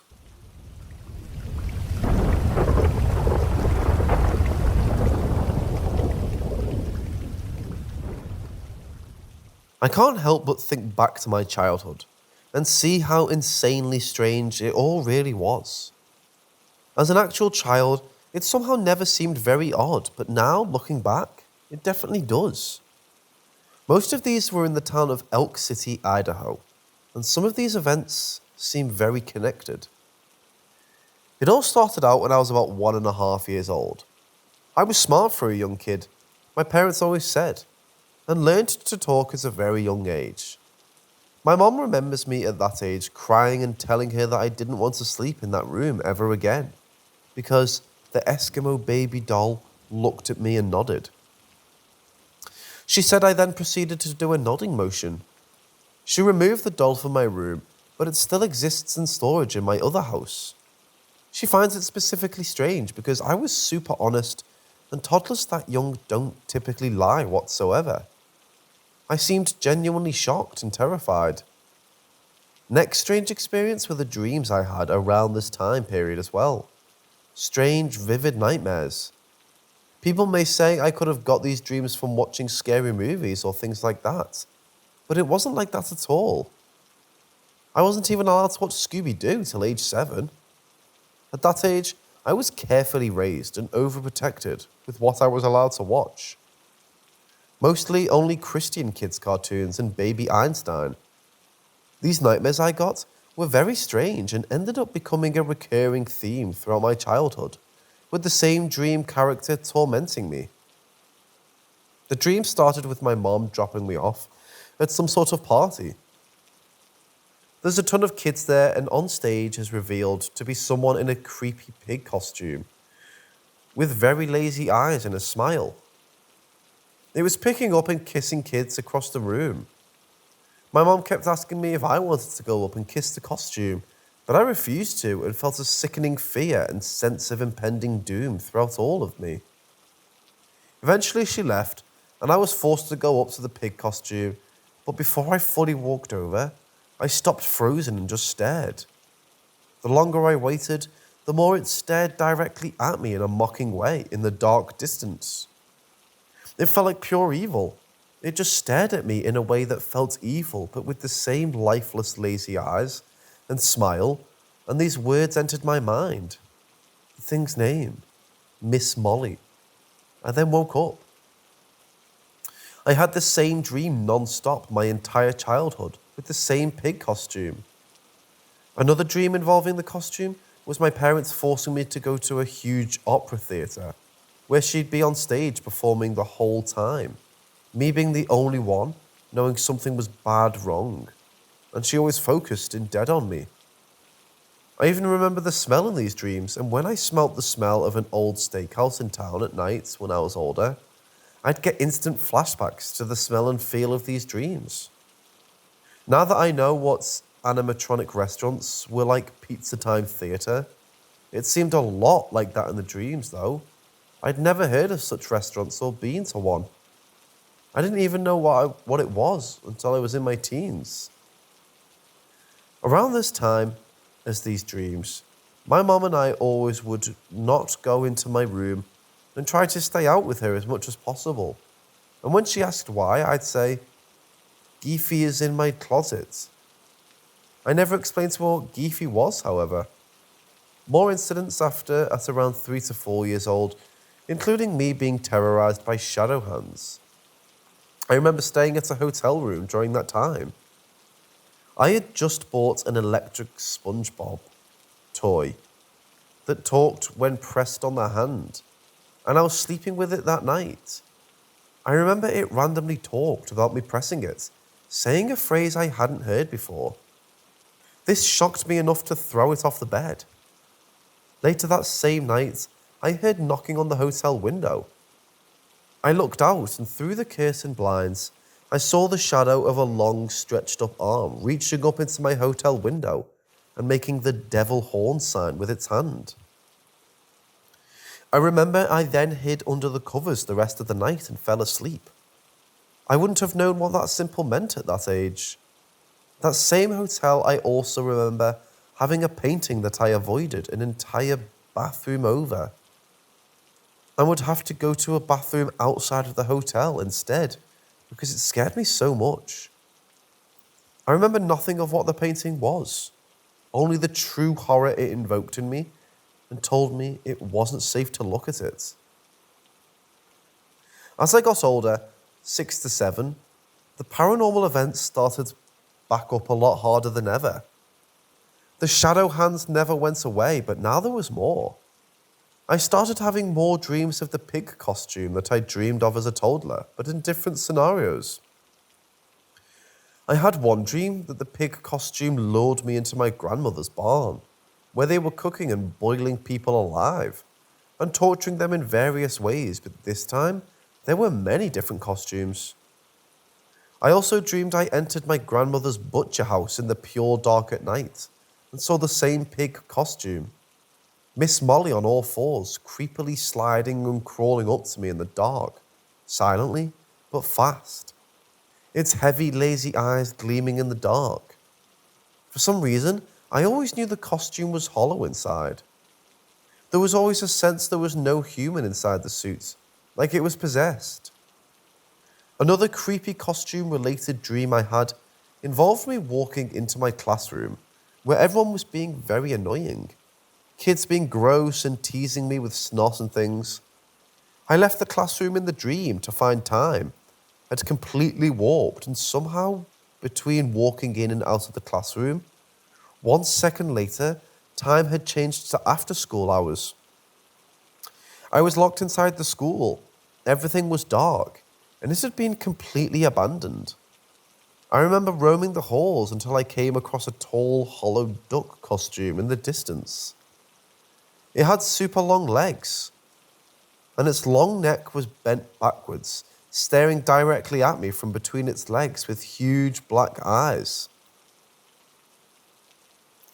It said in a creepy voice, "I'm home," and then proceeded to come after me. I remember just curling into a ball on the floor, accepting death in the dream, and closing my eyes before waking up from it.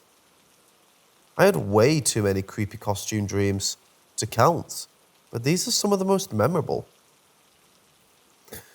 Besides dreams, creepy encounters when I was alive happened constantly. I remember I had a whirly-gig windmill toy that would spin and spin on its own at a certain time at night, and a creepy tall giraffe toy I'd see blink at me.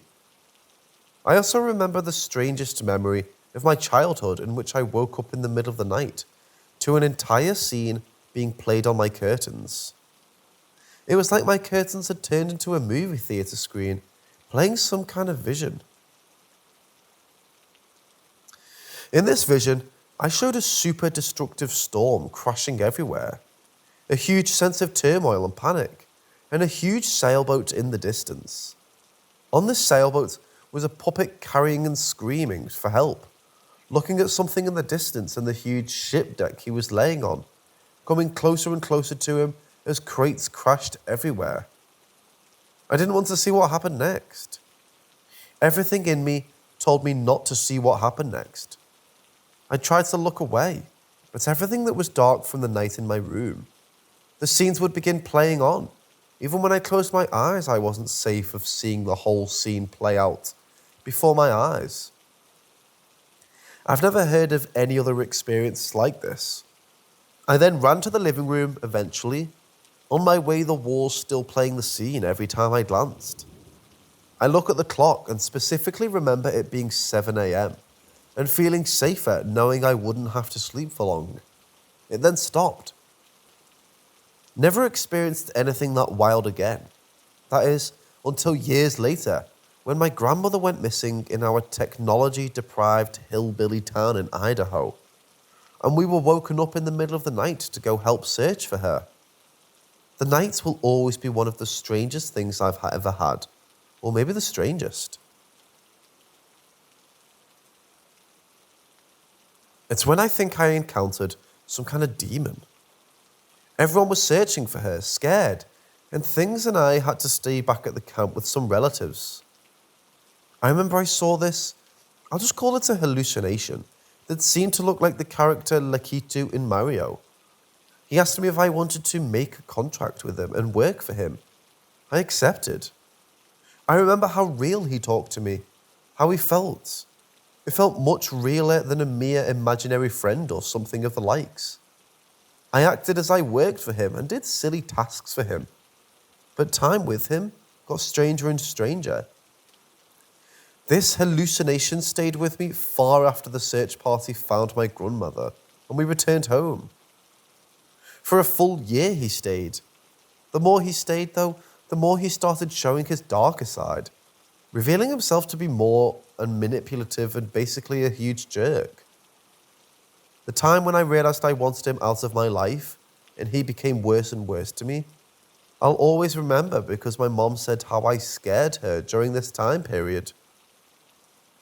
When we stayed looking after a friend's house while he was away, and how I didn't behave as usual.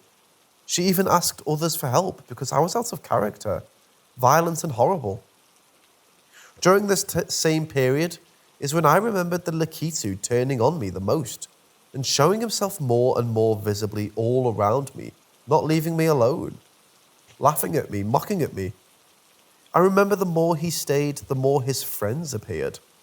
They looked like demons. I remember there being a red one who felt female and had a strange sexual vibe to it that did overly disgusting acts I won't go into, involving feces and other things. I remember once I was fed up with this Lakitu hallucination and the others with it and told them to leave me and never come back. I'll never forget seeing a stairway up to the sky appear and then running up it, cackling and laughing, screaming and mocking me as they ascended. Never saw anything like it again. A similar encounter, however, happened when the pig costume nightmares came to an unexpected stop. When I had a vivid dream in which a protective type creature entered the dream and told me I will never have to see Miss Molly again. But in order to never encounter again, he would have to sacrifice his life for me, and I'd never see this good entity again either.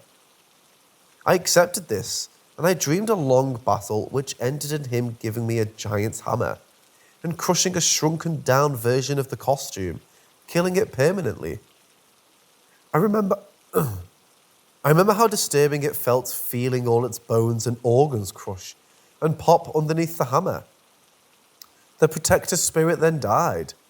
I never dreamed of the pig costume that haunted my dreams for years and years as a kid. Ever since that dream, not even once. Not even up until now. It actually worked somehow. Strange. Weird nightmares still persisted though, and more paranormal incidences too. Too many to list, but some including me finding a Mario toy from the thrift shop that had creepy, depressing, heartbreaking vibes to it I can't explain. Even my dad said it felt creepy. I later on dreamed this toy belonged to a kid that had died in a mysterious way, involving a manhole by the sewers. And in the dream, I found the toy in a grocery store and began crying. The toy had his initials on it. I also remember encountering something very creepy while playing alone with the toy. In rural Idaho, it was easy to get lost, and I remember playing in the forests alone with it, far away from the house. The silence felt very eerie and depressing. I remember finding some kind of gross flesh-looking substance on the ground, filled with holes which the dog I was with began trying to eat. My blood ran cold, and I felt to run and not look back, and I did. Later on, the dog owner said she had also come back with a human finger bone from that same woods, if that could be related. It felt more creepy, knowing I brought that strange Mario toy with me during. The final creepy event I'll note here is my skinwalker type incidents. I remember walking outside one night to let the dog out, and saw a giant shaggy creature begin running around to the other side of the house where I was about to go. It looked like a dog, but more in length to a human. Too big to be a dog and no sound, strangely. I remember its carpety-like hair from what I saw. I got back inside immediately. Later on, I had a vivid dream that I heard the sound of a baby crying outside the walls of my cabin.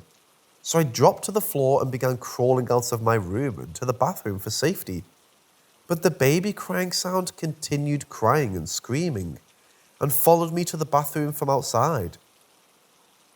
Everywhere I crawled in the dream, it followed me all the way to the door. It wasn't a baby crying and following me outside the house. I knew in my heart it was something mimicking a baby, trying to lure me to go out there and open the door. I'll never forget how horrifying it felt.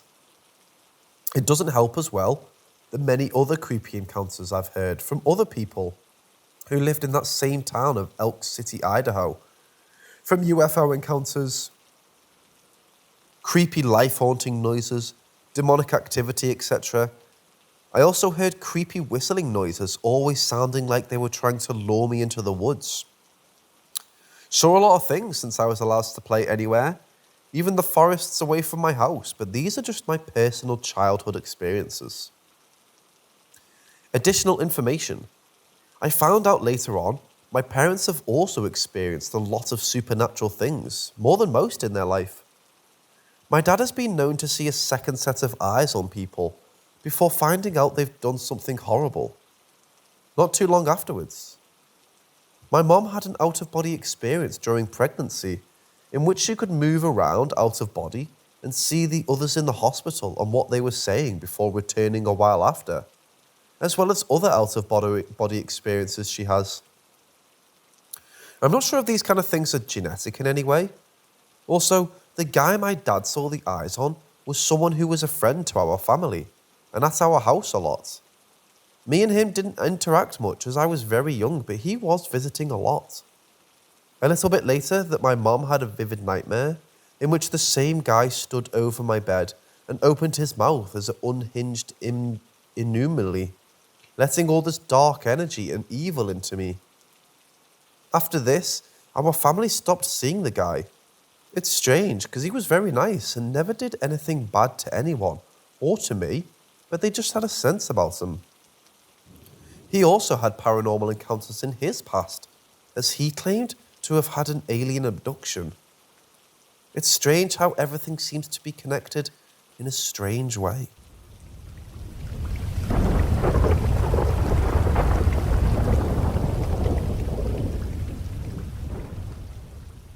I grew up in a very small town in Australia and went to a very small primary school, about 80 people. I was talking to my best friend Laura, and we were passing stories back and forth about our childhood. And I mentioned I used to have a best friend called Laura as well in primary school that I haven't thought about in years. I told her about how we used to hate the popular girls and created a code that we would write and talk to shit about them things, like they were mean and ugly, childish insults. I decided after leaving her house to see if I could find my primary school friend on Facebook. Growing up in a small town means it's very easy to find people from your life in there. You normally have multiple friends in common. I typed her name in and couldn't find her. I decided to go through the friends from primary school friend list, as I know a lot of girls that use their middle name as a last name on Facebook. Not sure why people do this, but surely one of them would be a friend with her. After searching for a while, I had no luck and gave up. Maybe she doesn't have it. A couple of days later, I received a call from my father, catching up, asking how I'm doing. I asked him if he remembered Laura, as I remember my father knew her auntie, as they would always talk when picking us both from school. And he used to work for her family. My father thought for a while and told me he doesn't remember at all. He did remember the family, as I told him the last name, but told me I never went to the school with any of their children, as they were a rich family. And they all went to private school. I was a bit freaked out, but my dad has a terrible memory, so I guessed it was just that. But I was still curious. I decided to ring one of my friends from primary school, let's call him Aaron, to ask if he remembered her. He told me no, but when I brought up the code me and Laura had, he told me he remembers having that code and using it in school, but no one else knew what it was. This is where I'm lost. I've been asking everyone about her and no one remembers. I started to get really frustrated at this point and dug up old school photos to put this to rest. Looking tonight, the photo gave me literal chills. I looked through every year I started to shake. She's not there. In any of them. I don't know why I remember her so clearly, yet she doesn't exist. Why the fuck would I make a code up that only I knew how to read? It doesn't make any sense. Anyway, I just needed to get this off my chest. I feel like a part of my life has been taken away.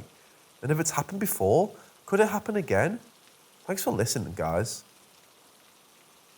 Edit. Hey, everyone. First of all, thank you so much for all the upvotes. I did expect to see this much response. For those who wanted an update, here it is. I went back to my house and visited my hometown, and also decided to do some investigating. Firstly, I visited my dad and got him to call the auntie of Laura that I remembered after talking to her on the phone. She told us she had two nieces, Kate and Amy, and confirmed that neither went to my primary school, and they are both older than me, the youngest being 5 years older, so wouldn't have been in my year. I didn't get time to visit my old primary school, but my mum had the school yearbooks that I didn't have, so I was able to go through them to see again and couldn't find her.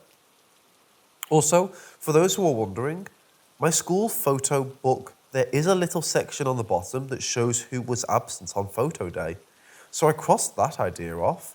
But here's where it gets strange. I got to the point where I decided I must have made her up, as some sort of friend I made in my head when I didn't have many. But here's the strange part. One night, I decided to meet up with some friends at the pub, have a beer and catch up. While I ran into many people I've known, though, the year including ones from primary school. One of the girls I knew, let's say Alice, was there, and came over and did the usual how are you, what's new, and so forth. See, at this point, I had met up with Aaron as we were doing our normal catch-up that we do every time I go back to visit, and he decided to mention to Alice about Laura, as I had talked to him about her a couple weeks ago. He was mocking me, saying shit like OP actually believed his imaginary friend was real, laughing and pointing at me. Alice just looked at him dumbfounded, and after a bit said, yeah, he did have a friend Laura. I never talked to her, but they always hung out at lunch. You guys would always be drawing or some shit together, yeah? My eyes widened. I yelled out yes, to the point the whole bar almost heard me. Alice just giggled and looked at me and said, well, she was real, I do remember her, sort of jokingly making out Aaron to be the idiot for not remembering. Alice asked what she was doing now. I played it off and said we didn't keep in touch. I didn't really feel like explaining the whole thing and sounding crazy, but Aaron was just quiet the whole time. After saying goodbye to Alice, Aaron just looked at me and shook his head. You're fucking haunted or some shit, mate. Again, playing it off. Because at this point, I just want to forget about it. I reply, yeah, I must be. And we didn't talk about it for the rest of the night. Thanks for listening, people. At this point, I'm just not going to think about it and let it fade away in my memories. I've been spending way too much mental power on this last couple of weeks. And I feel drained. And I think I'm never going to get a clear answer. And I'm going to have to leave it at that.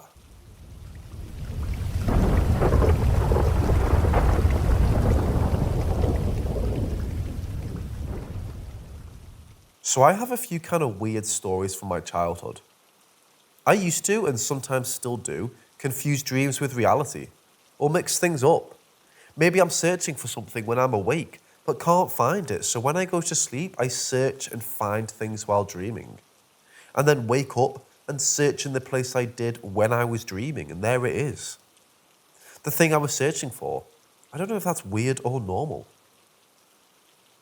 Anyway, I remember one time I was sleeping with my grandma in her room, and a lady came up to me to show me something in the backyard. I was scared of everything when I was little, but I still went with her. Don't know why. She looked nice. She had dark hair and a white flowy dress, like fancy pajamas. She opens the door and we walk together. My grandma always closed the door at night, but then something woke me up. My eyes were open, so it felt like snapping back into reality instead of waking up. Maybe I was sleeping with my eyes open? And the door was half open.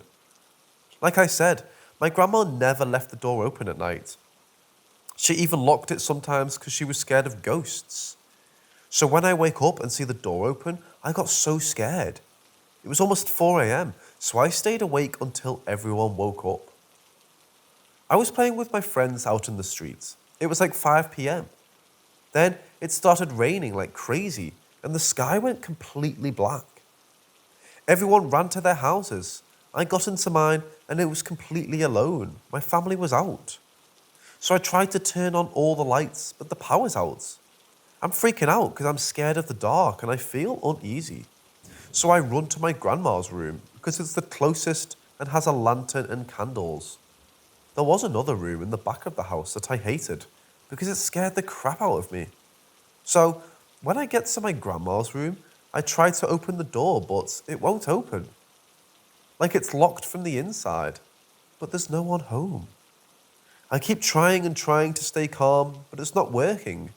And then I start crying and panicking while trying to open the door and push it with all my strength, but still nothing. So while crying and frantically trying to open the damn door, I start saying, please, please, open, please. And then boom, it opens like I haven't been trying for 10 minutes straight. I get in, find a lantern, and barricade myself until my family arrives 1 hour later. I was around 7 or 8 years old at the time.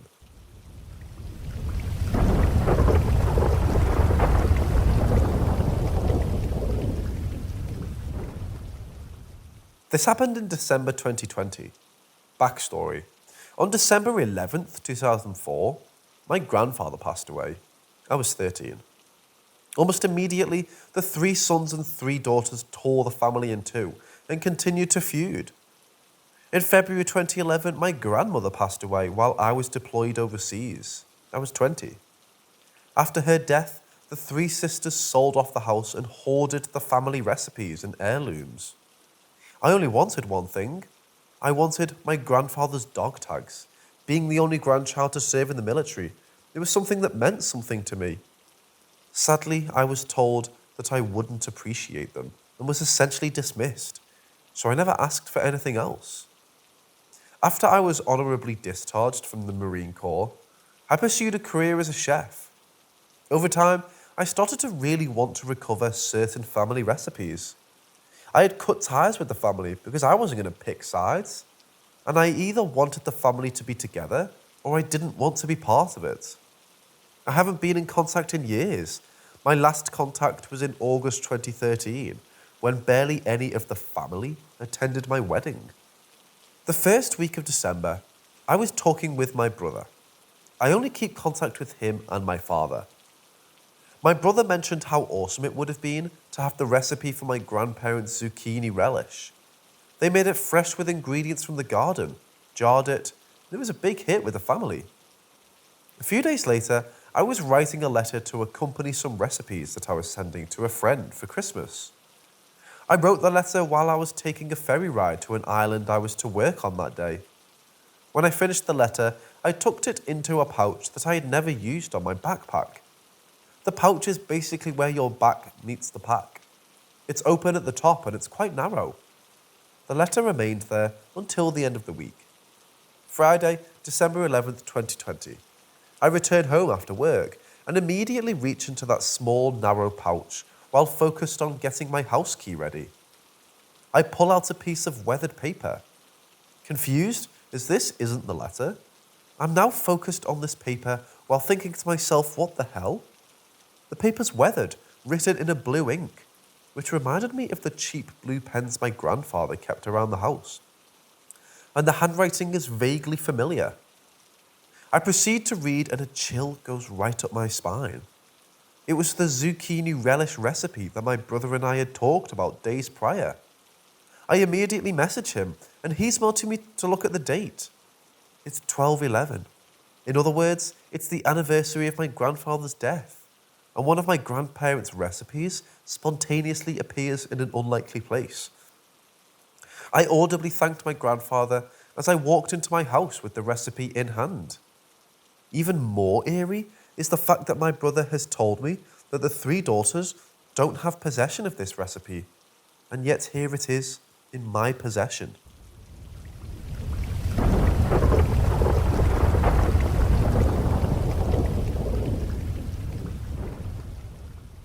I've always told this story to friends around a campfire, or when ghost stories are prompted, but never have I told it from my perspective, on the internet.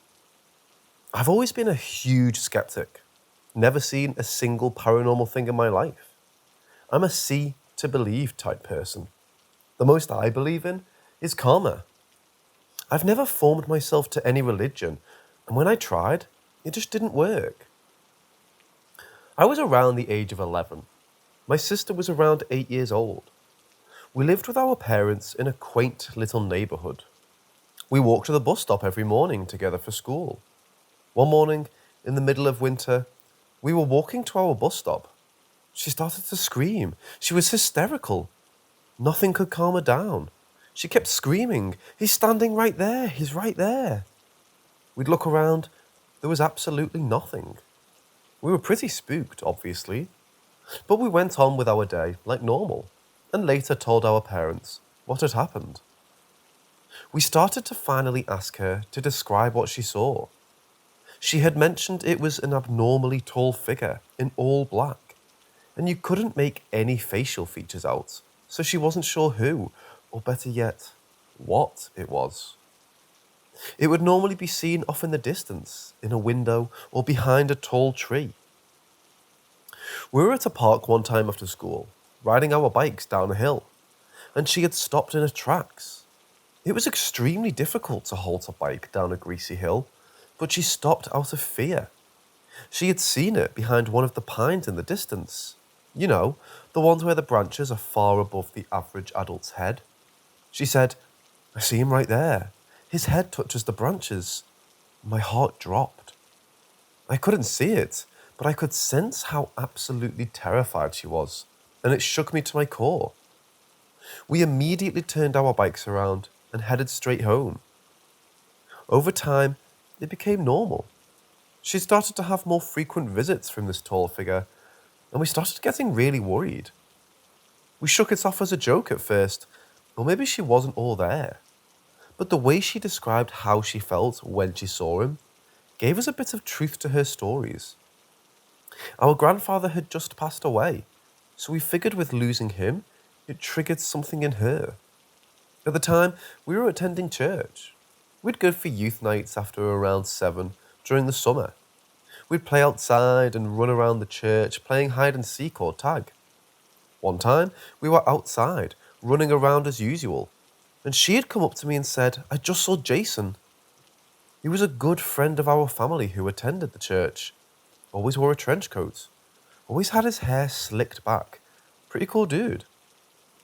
We had come to the entrance of the church, ready to go home, and my sister had mentioned she had seen him to our family members. They told us Jason was off on a mission in another country. They got worried and took us home immediately in case it was a predator, or what we both imagined to be another visit from her shadowy friend. Here's a turning point in the story. She shared a bedroom with our grandmother. They kept the door open sometimes when they'd go to bed. Anyone else would think that's insane for this reason exactly. But she started to see figures in the house. One night, we had heard sirens across the street. We woke up and immediately got bombarded with phone calls from my mom. She couldn't get into our street because police and ambulances had the road blocked off. My grandmother, my mother, my sister, and myself were all standing outside in our front yard to see the windows had been shot out across the street. We found out the following morning the neighbour across the street from us had a home intruder, and they had shot the intruder's knees out. There was a huge gap in time where she didn't see the shadowy figure for years. Our mom, several years later, was diagnosed with Hodgkin's lymphoma, cancer of the immune system. We had moved to a new house. The basement was always flooding with sewage. Eventually, we had sewage coming up through our pipes, sinks, and tub, and with all the bacteria in the air, she had a very hard time fighting off infection. We almost lost her. She told us never to go into the basement. That eventually made my sister fabricate these new horrors, most of which she won't ever describe to us. But what she kept seeing around this house was new and evil. We eventually moved from that house, and it was demolished shortly after. The last time that she ever saw the man in black was in a dream. She was around the age of 18. She said she was walking into our old basement, and she saw these little soot-ball creatures on the floor. She was carefully trying not to step on them. She finally got to the bottom of the basement, and in the corner was a girl in white, crying.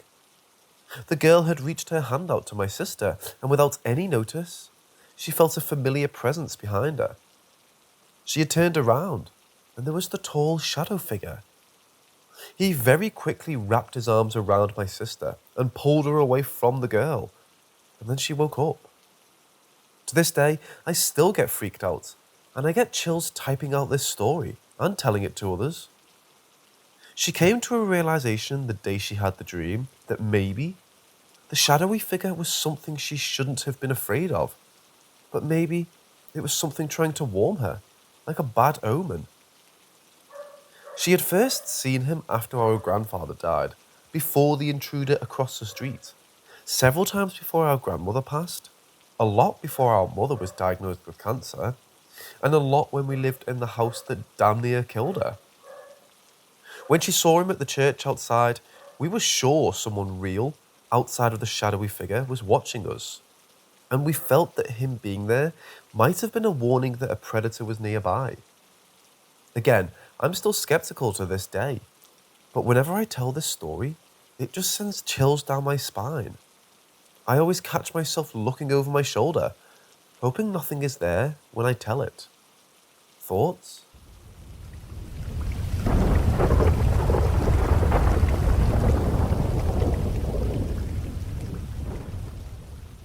Growing up, I never experienced anything paranormal until a few years back.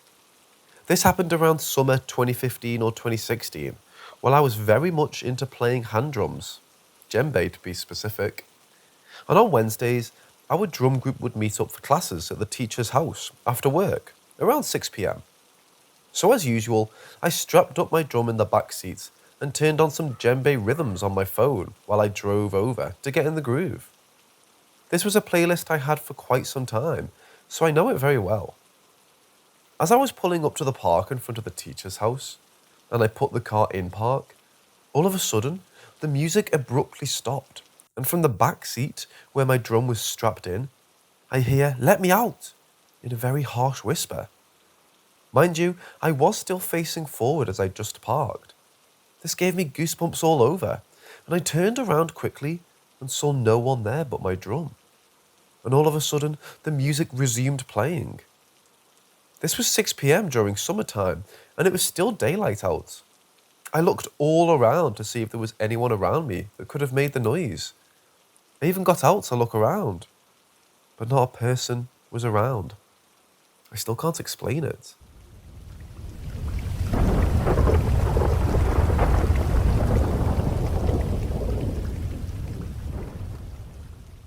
As we all know, paranormal stories are a great pastime. So back in my dad's days, when they had no technology to entertain them, they turned to ghost stories. One night, my dad, Ren, and a few friends were in their dorms telling ghost stories. Ren, who was usually pretty reserved, decided to share a personal experience with them. Here goes. Ren's family owns a fairly successful lumbering company in Malaysia.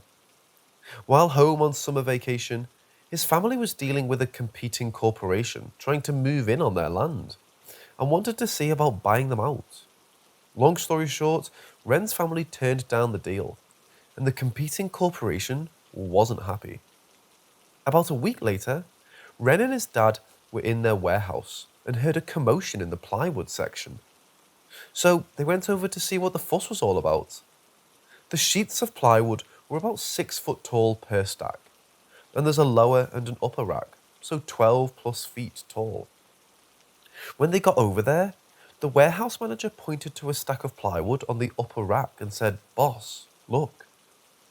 And at the bottom half of a corded pallet of plywood, there was a sheet where the edge was completely black. So Ren's dad had the workers take down the pallet to investigate.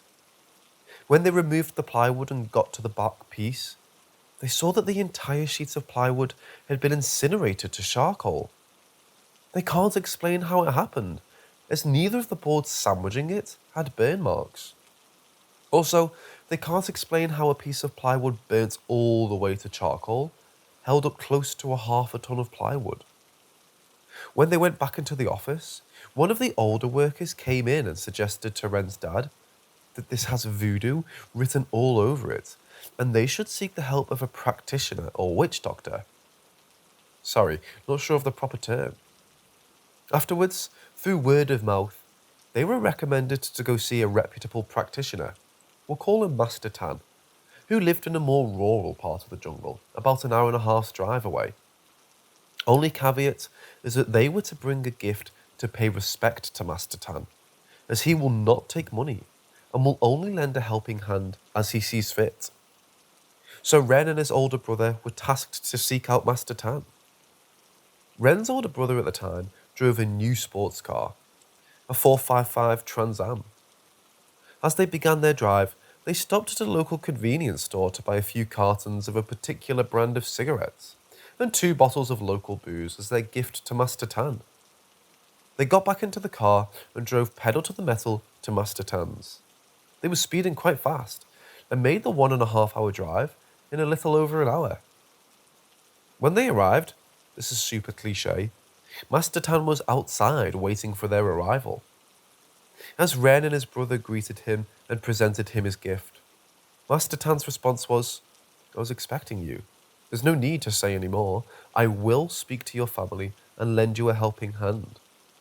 Without asking for their address, they parted ways. Same on the drive back. Ren's older brother sped back home and made it back in a little over an hour. To their surprise, Master Tan and his student were already at their house having tea in the living room with Ren's dad. Ren's dad said that Master Tan had been there for 15 minutes waiting for them to get back. They couldn't explain how Master Tan could get there before them, as they were travelling very fast and didn't make any pit stops. Master Tan told Ren's family that it was indeed dark voodoo that was likely sent as an intimidation tactic from the competing corporation. But he promised that he will help sort out the issues. He handed the family a jar of ash. It was blessed ashes of paper talismans. Master Tan instructed the family that he will have a battle with the competing corporation's practitioner tonight, and that the family have to lock themselves in their rooms and create a barrier with the ash by sprinkling at the bottom of their doors. And no matter what they hear, do not come out of their rooms until the break of light. The sun finally sets, and Master Tan ushers the family into their rooms. Throughout the night, Ren said that it sounded as if a tropical storm was happening outside his room. When daybreak, they came out of their rooms to the living room furniture and house in shambles, as if a tornado hit it. Being a skeptic, I just imagine Master Tan and his assistant just going apeshit in the house, while the family is locked in their rooms. But who would do that just for some cigarettes and booze and no payment? Master Tan looked very worn out, as if he had spent 10 years overnight. Master Tan said that he had defeated the other practitioner and that they had agreed to stop the attacks, and that it was time for him to go home and be cleansed and rest.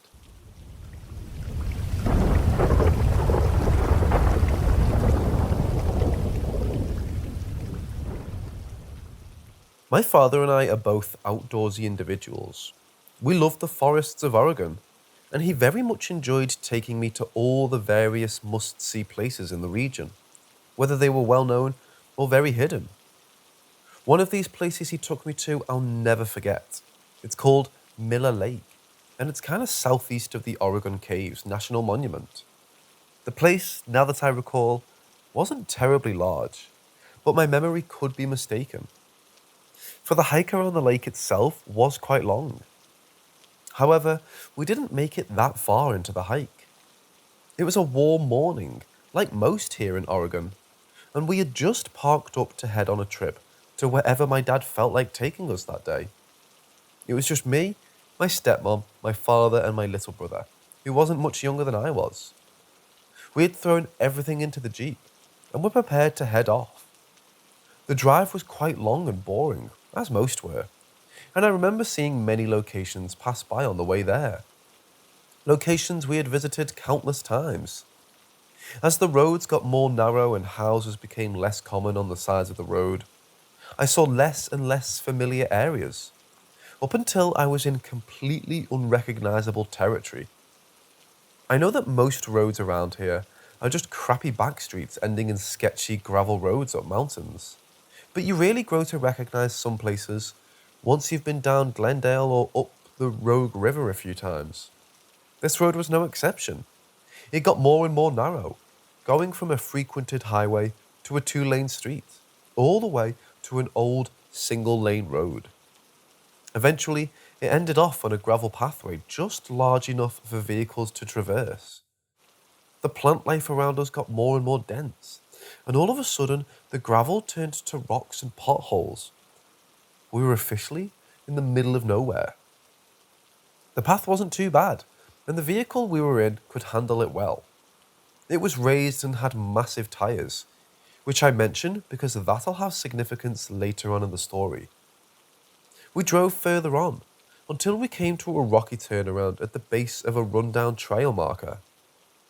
The path that we could see wound up a mountain face, in a section that was a less steep space between the mountains neighbouring it.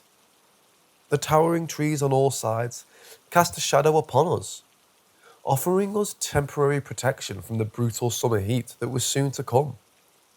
We got out, grabbed our heavy load, and trekked up the pathway. It was a side-winding path made of loose rocks and dust, and it got rather hellish at certain points. It took us quite a while to get up, and I'd say the hike was about half a mile. When we got to the top, we were greeted with a sorry excuse for a lake in place of the incredible swimming hole it was chalked up to. The edges were far too steep to actually provide shallow water to play in, and the majority of the bank was blocked by old drifting logs.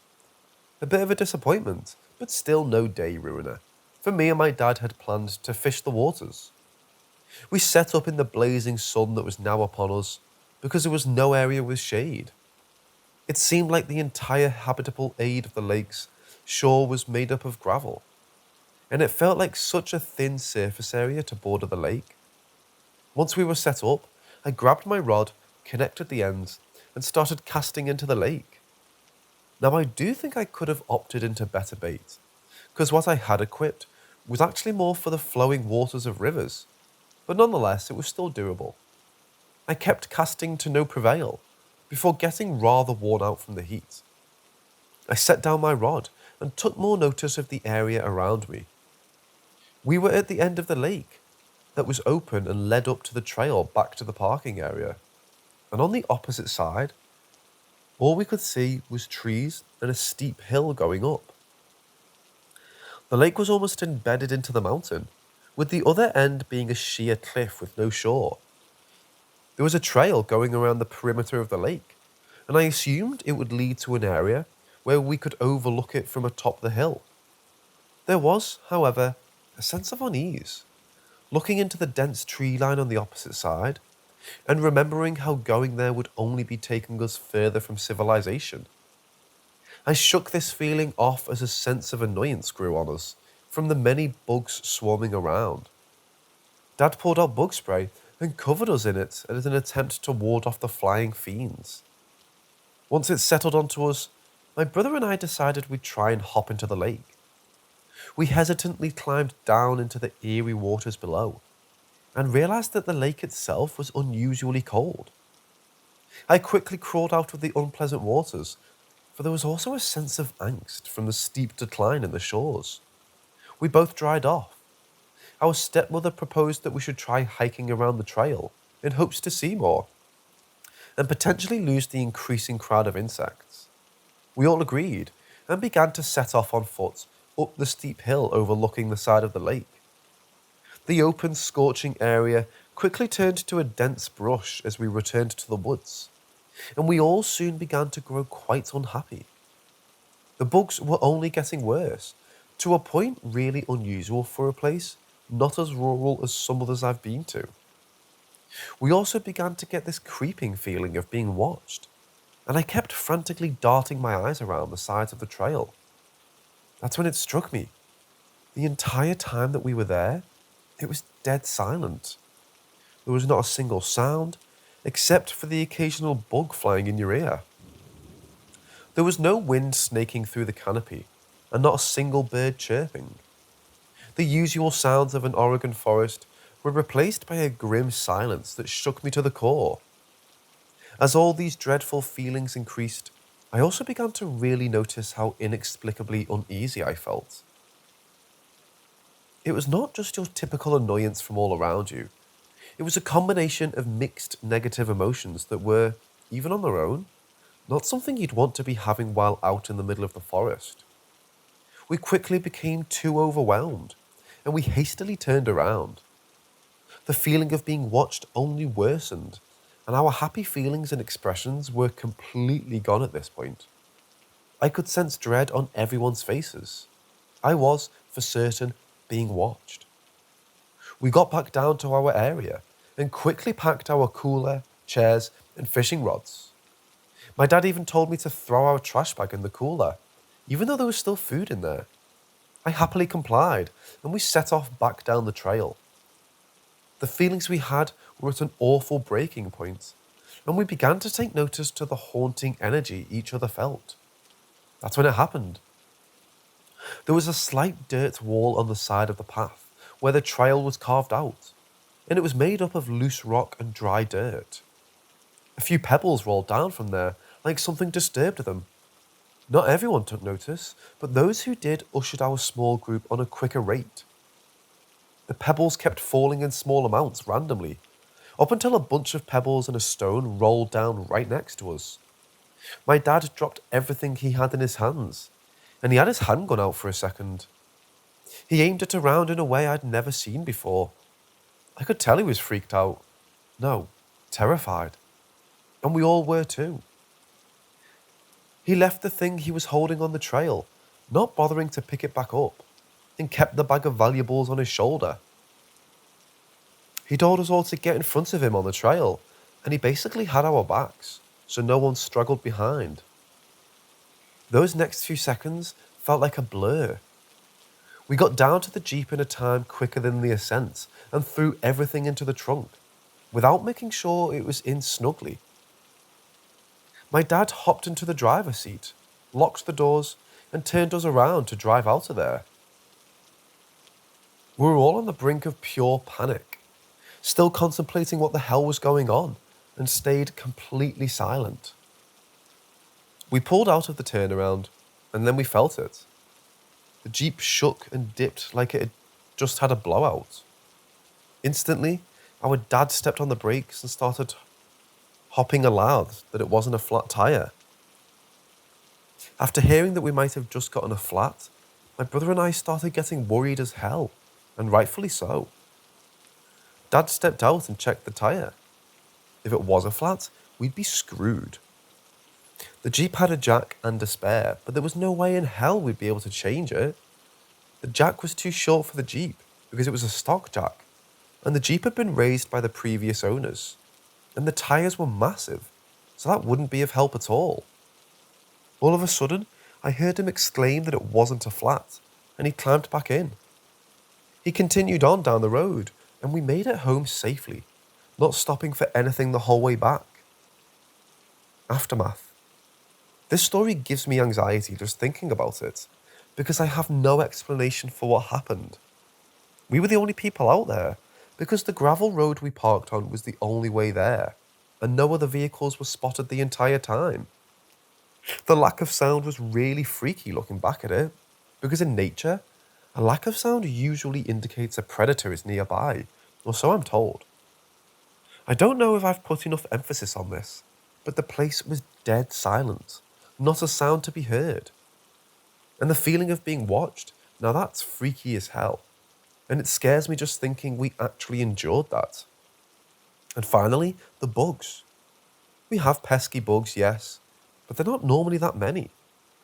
Although this one could probably just be ruled up to an abundance in the general area. But it was still insane how many there were. I've never been through something that bad hiking, ever.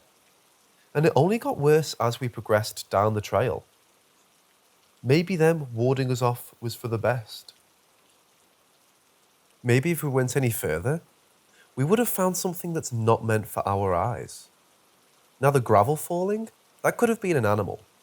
But how come we hadn't seen anything up until that point? Also, the Jeep shaking was unexplainable, given it hadn't gotten that bad at all during the drive up there. The rocking was really intense, nothing like a bump in the road, and it definitely was too much to ignore. I honestly don't understand why this one place in particular was so damn creepy, and what could have possibly been out there watching us. But I do know for certain that I do not want to go back to Miller Lake again. At least not alone.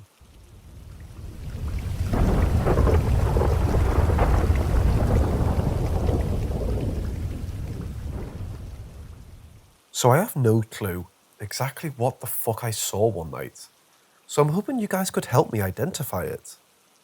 I have a long history of seeing the paranormal, but this one night freaks me out. I've seen my sister's energy or something attached to her before. I have no clue because it looks like her, but she's usually on the other side of the house when I see her. And usually what looks like her is moving extremely fast or smiling at me. Gross. My sister had been trying to break the habit of her negativity, and we were all proud of her. Usually, before I'm about to see something, I think in my head, no ghosts tonight. I know that it's silly, but this usually pops in my head, kind of like a warning. I was having trouble sleeping one night, and since me and my sister share a room, we usually speak to each other when we can't sleep. Not tonight. She was completely asleep. I was closing my eyes and I saw a bright light from behind them. I had an urge to turn over towards my sister, and as soon as I did, I saw this big, shiny, spiky ball of something coming from her back and right towards my face. Each spike was morphing asynchronously from spike to no spike. I immediately sat up, and I just dodged it from hitting or touching me. I laid back down for a good 10 minutes to gather my thoughts. After about 10 minutes, I ran to my mom's room, crawled into her bed, cried, and told her what happened. She was confused, and I was terrified. Did that thing just come out of my sister? The day afterwards was strange too. My sister became much more positive after this experience. It's like her negative energy had just come out of her and was looking for a new host. I'm confused even to this day. That was a couple months ago. Have you guys had an experience like this?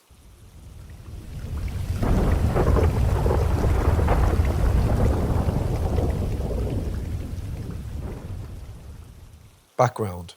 Where I grew up, there's a big old park with an old manor house and hall. The hall, I believe, was originally built in the 16th century, with the house being built later on during the 17th century. The same family remained at this house all of their lives, and the park and house are still named after them. Many people have spoken about how haunted it is, with stories of a blue lady whose love was sealed in the tunnel they built under the house, and other spirits who just roam the halls. And so, I was visiting this park recently for a bit of nostalgia, as I haven't been in years.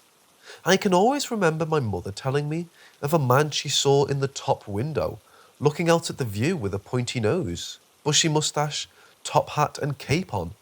So she felt he was from the 1800s era. I've always felt a very strong presence on the other side there, due to its rich history going back decades. But myself have never experienced any ghosts. My mother told me she would never forget his face, so I did some research myself into the family.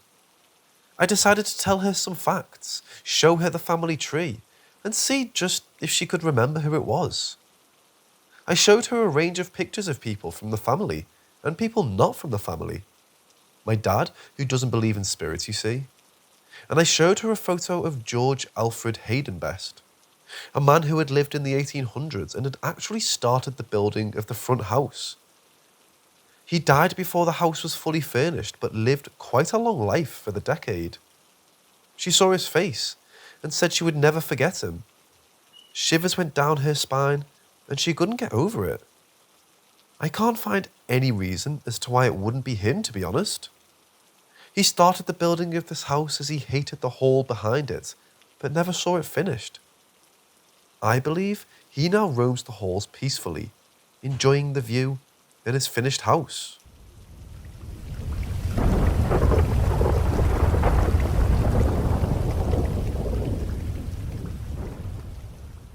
I was in 12th grade, and we were on a field trip to Halifax, Nova Scotia, and were to attend a conference there that was educational.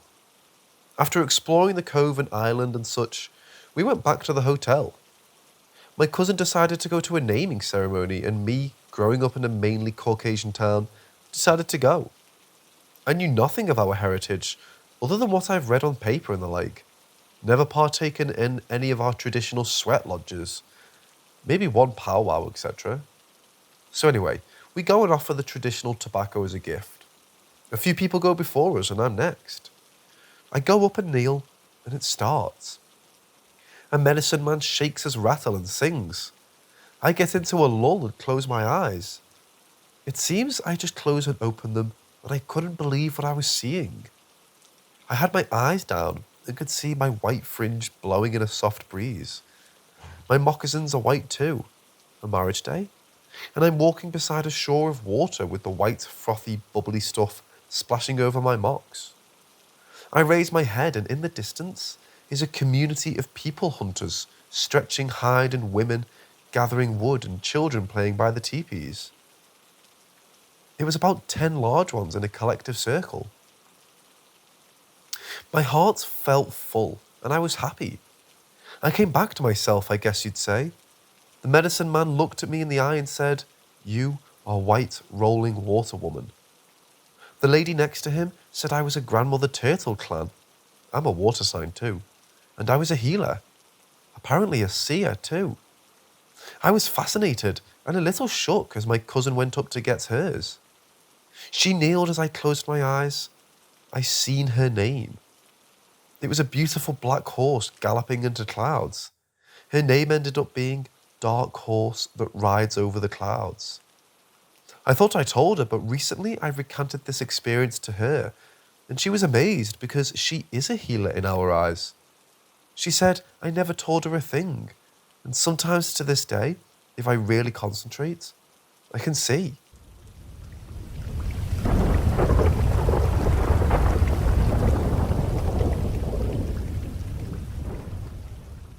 Some years ago, I had a very weird encounter that I was never really able to explain. The strangest thing that it did not only happen to me, but to a dear friend as well. I was in middle school. At the time, I didn't have many friends, as I was a very shy kid. I was, however, lucky enough to meet one of my dearest friends, Dee.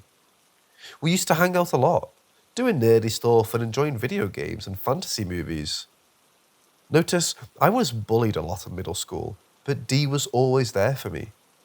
Over the months, we established a very strong connection, to the point we understood each other without even speaking. During summer, Dee invited me to his house to play some new JRPG video game, Hoshigami.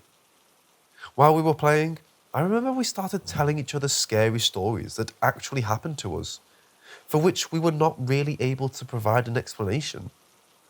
For me, it was the first time I was able to speak so openly about paranormal facts that I'd experienced. And I believe it was the same for my friend. After many years, I don't remember the stories. I just recall that we were getting more and more terrified as we kept going. Evening came, I had to return home. Dee understood I was a little scared from the supernatural stories, so being the awesome friend he is, he offered to walk with me to my house. Dee's home was an apartment on the 4th floor of an old building. It didn't have an elevator, but it had the room for it between the stairs. Also, there was an old gigantic 3 right in the front of the building, so the stairs outside of the apartments were always dark and cold. While me and Dee were walking down the stairs, we were talking about Hoshigami. Dee was trying to take my mind off of the scary stories. I felt a sense of danger right on my skin, as someone was about to lunge at me. As we kept going down, I was able to feel a sense of fear growing inside me, and my heart was racing for no reason. For a short moment, I was paralyzed as I realized that there was a dark figure floating in the space where the elevator was supposed to be. I can't really describe what I saw. I just remember it looked like a Nazgul from The Lord of the Rings. It was tall, pitch black, like made of darkness. I don't remember if it had wings or if it was just floating, but it did have a weapon of some sort, also made of darkness. I remember that, despite the figure not having discernible eyes, I felt it staring at me. I believe he was ascending from the ground and moving up in the empty space between the stairs. After being paralyzed for a few moments, my body reacted on its own, and I found myself running for my life up the stairs. I wasn't able to look back. I sort of knew that if I stopped, I would have died. I only stopped myself when I was back in my friend's apartment, only to find out that he was right next to me, catching his breath while his face was pale as snow. Once we could talk again, we spoke about what happened, and to my surprise, he described exactly what I saw. Dee also saw a dark figure floating in midair, somewhat trying to reach out for us. He also felt an immense sense of danger and ran for his life. I had to wait a couple of hours before going out, and when I did, there was no one there. I was never able to fully understand what happened that day. We still talk about it, but the memory of it becomes less and less clear. Any ideas on what entity we may have met that day? Was it just a trick of the mind?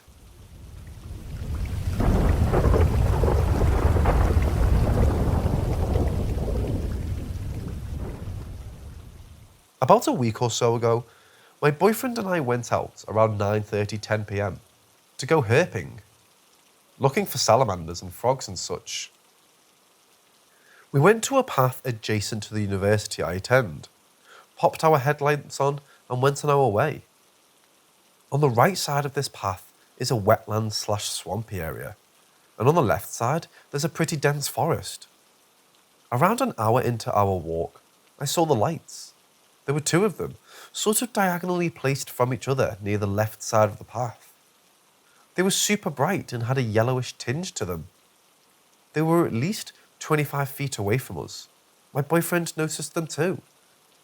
They hung around in that spot for about 30 seconds before they darted into the forest. Much too big to be fireflies or bugs, and definitely not other people also sporting headlamps, because we kept walking and didn't pass anyone else. A few minutes later, we passed these 2 reflective signs. I thought that our headlamps bouncing off of them could have been the source of the lights. After that, we kept walking. About 10 minutes later, we see the lights again, but this time further away. Same thing happens. They hung around before darting into the forest.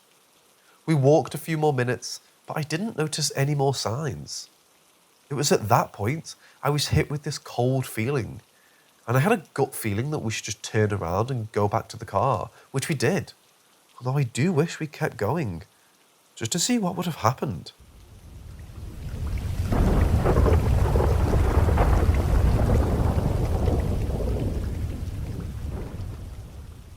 Ten or so years ago, I was driving with my brother in Virginia Beach. It was late at night and we were going to grab some food.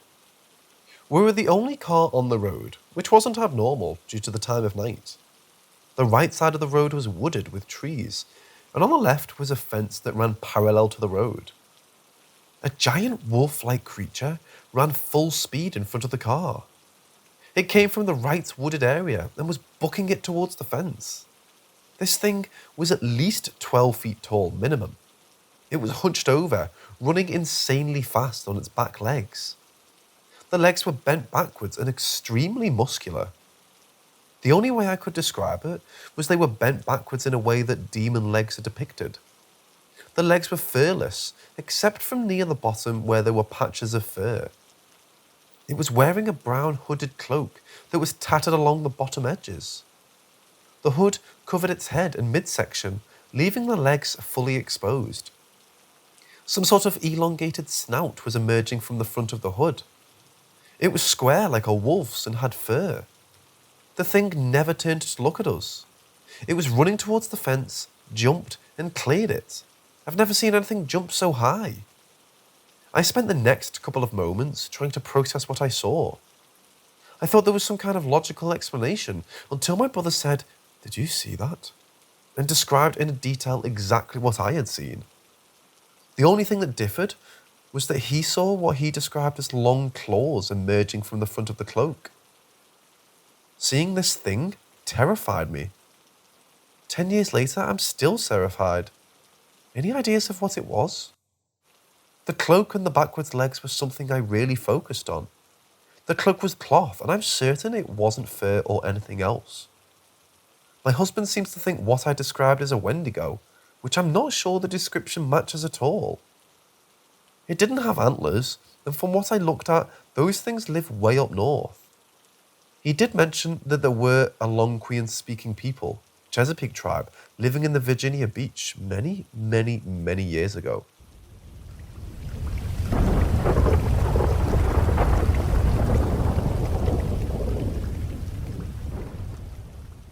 So I'm currently 18 and my father died in September 2020 due to a heart attack. We had a very strange relationship. He was an alcoholic. He had to leave our house because of one of his episodes in which he was very violent with my mum and me. Since then, he lived far away with his mother, and we tried to fix the relationship, but we couldn't. He was very aggressive with me, and I needed some time to clear my mind. So we stopped talking, and suddenly, he died. I went to his funeral with my boyfriend. My father's side of the family didn't want to see my mother, so she had to stay at home. All that side of the family hated me and my mum for unknown reasons since I was born. So I was in a very hostile place, in a very depressive situation. Some of them insulted me and said hurtful things to me at the fucking funeral of my dead father, who I loved despite everything.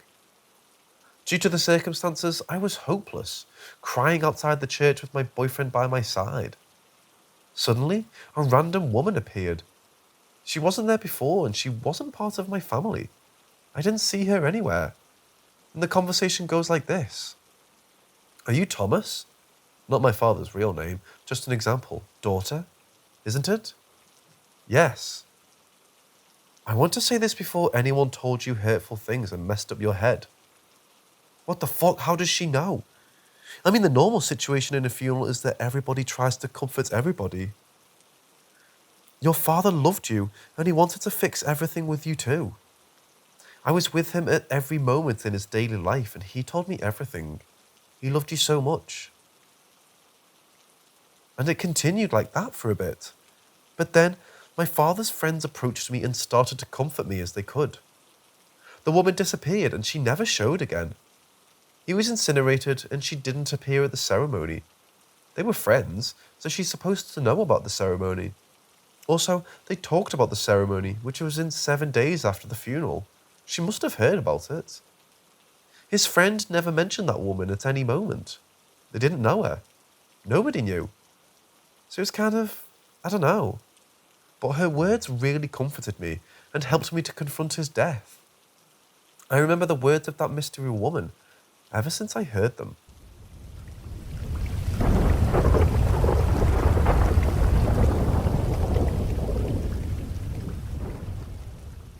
When I was a kid, my friends wanted to do the Charlie Charlie challenge. So we went to buy some paper and 2 pencils in our store and play it on our local playground. Between 2 trees where we sat, may I also remind you at the time, it wasn't windy. So we chant, Charlie, Charlie, are you here? Several times until I'm bored because there's no response. We also tried to get away from the paper, but again, it didn't work. So I shouted, Charlie, Charlie, are you going to kill us? Are you here? And after a few minutes, as vividly as in my memories, I saw that the pencil moved to yes.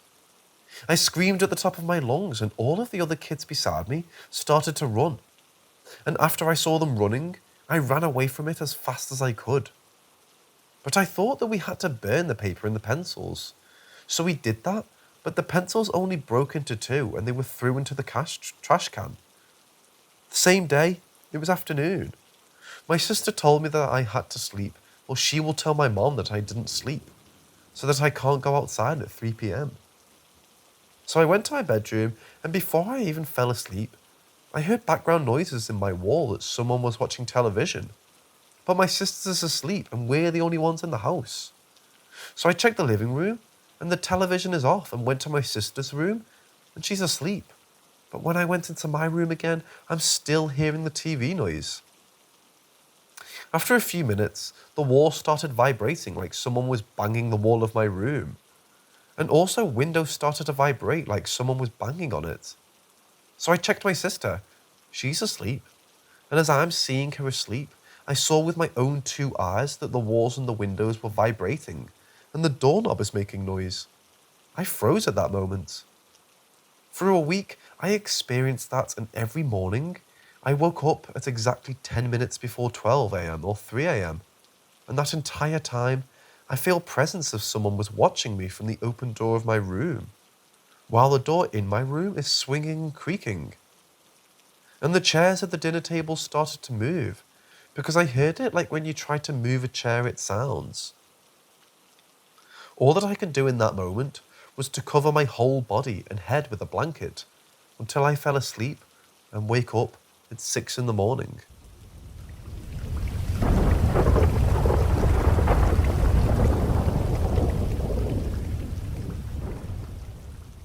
So last year, at night past 11, I heard a baby crying.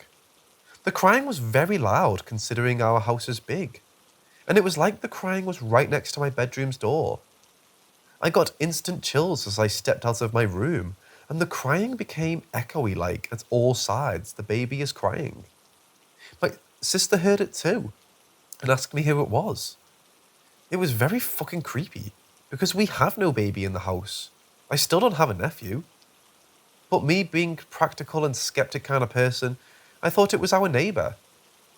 So I checked up my neighbour right by my window and saw that no one else was in the house.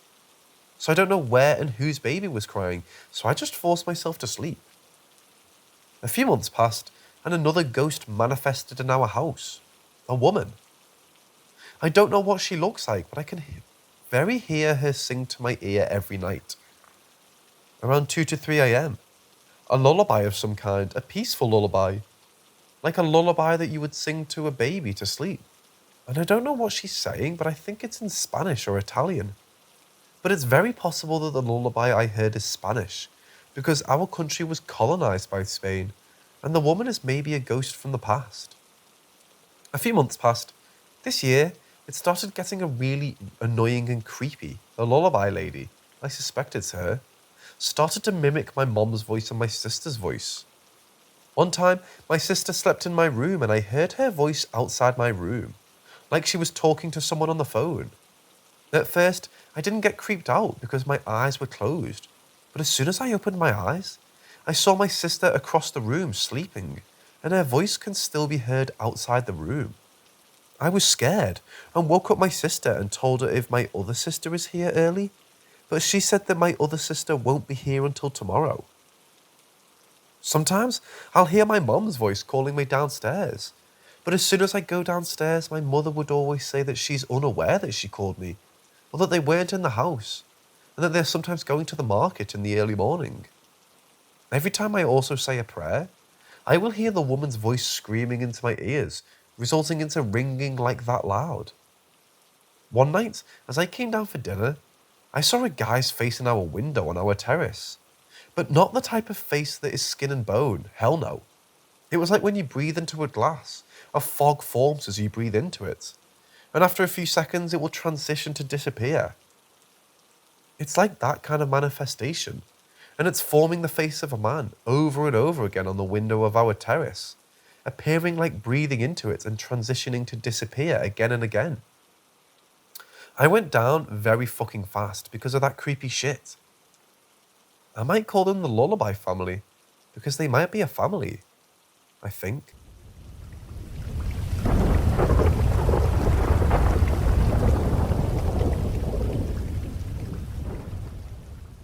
I live in the woods in northwest Ohio.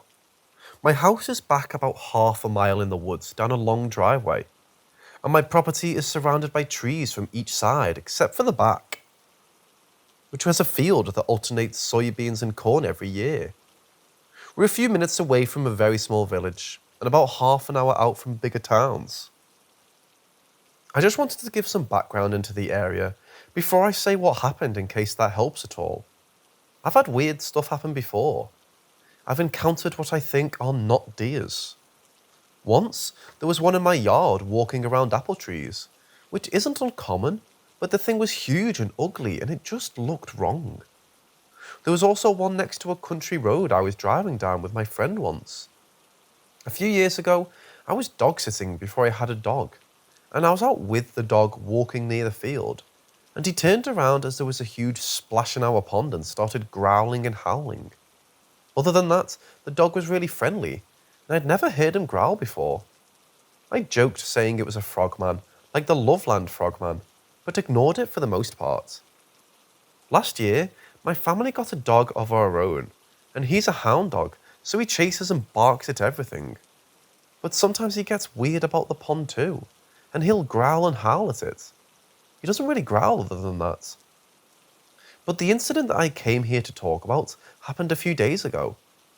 This year is a corn year in the field behind our house, which I always hate because I can't see past the first couple rows, and I've always thought it's creepy. Before crops are planted, I like to rock hound and metal detect in the field and surrounding fields, so I know the land very well. I've found Native American artifacts in the field before too, and there's a couple woods scattered throughout the fields and a big creek runs through it too. I mainly stick to the field directly behind my house, because I don't want to wander out too far. The farthest out I've gone is probably no more than a mile. A couple of days ago, I was out with my dog, walking along the line of dirt between the trees in the back of my property in the field, when my dog started growling at the corn. It obviously scared the hell out of me, and I was yelling at him to stop. When I was little, we would get coyotes around here too, so I figured it was a coyote. Since I didn't want myself or my dog to get hurt, I started walking back to the house, but my dog wasn't having it. He was pulling on the leash and baying and howling and losing his mind. He doesn't usually do that unless he's seen a squirrel, so the fact that he was just screaming into the corn freaked me out. We started walking again, and then I heard a cat meow from the corn. I was like, oh, okay, it's just a cat, cool. But I have a cat, and there's plenty of barn cats that cross our property, and my dog has never lost his mind over a cat like that before. So I kept tugging on his leash, and I'm like, dude, let's go, you're freaking me out. And the cat keeps meowing and getting like uncomfortably loud. It sounded like it was a lot closer than it was. And then the cat started growling, but it sounded like a big dog. Then the corn started rustling, bigger than a cat would be able to do. Luckily, at that point, I was just about to back to my yard, and the growling kind of developed into what sounded like a yell or scream from a person. I was dragging my dog. My dog was growling, his hair on his back was sticking up. I was scared and shaking. It was absolutely terrifying. I went back into my house and told my family what happened, and they were just like, okay, cool, whatever. But I was nearly in tears. It was scary. Again, I don't know if this is the right place to leave this story, so I'm sorry if it isn't. But those sounds have been replaying in my mind over and over, and I'd love to get some explanation or something on whatever happened out there. Nothing like that has happened since. Not that I want it to. But yeah, if anyone has any explanation or advice, please let me know.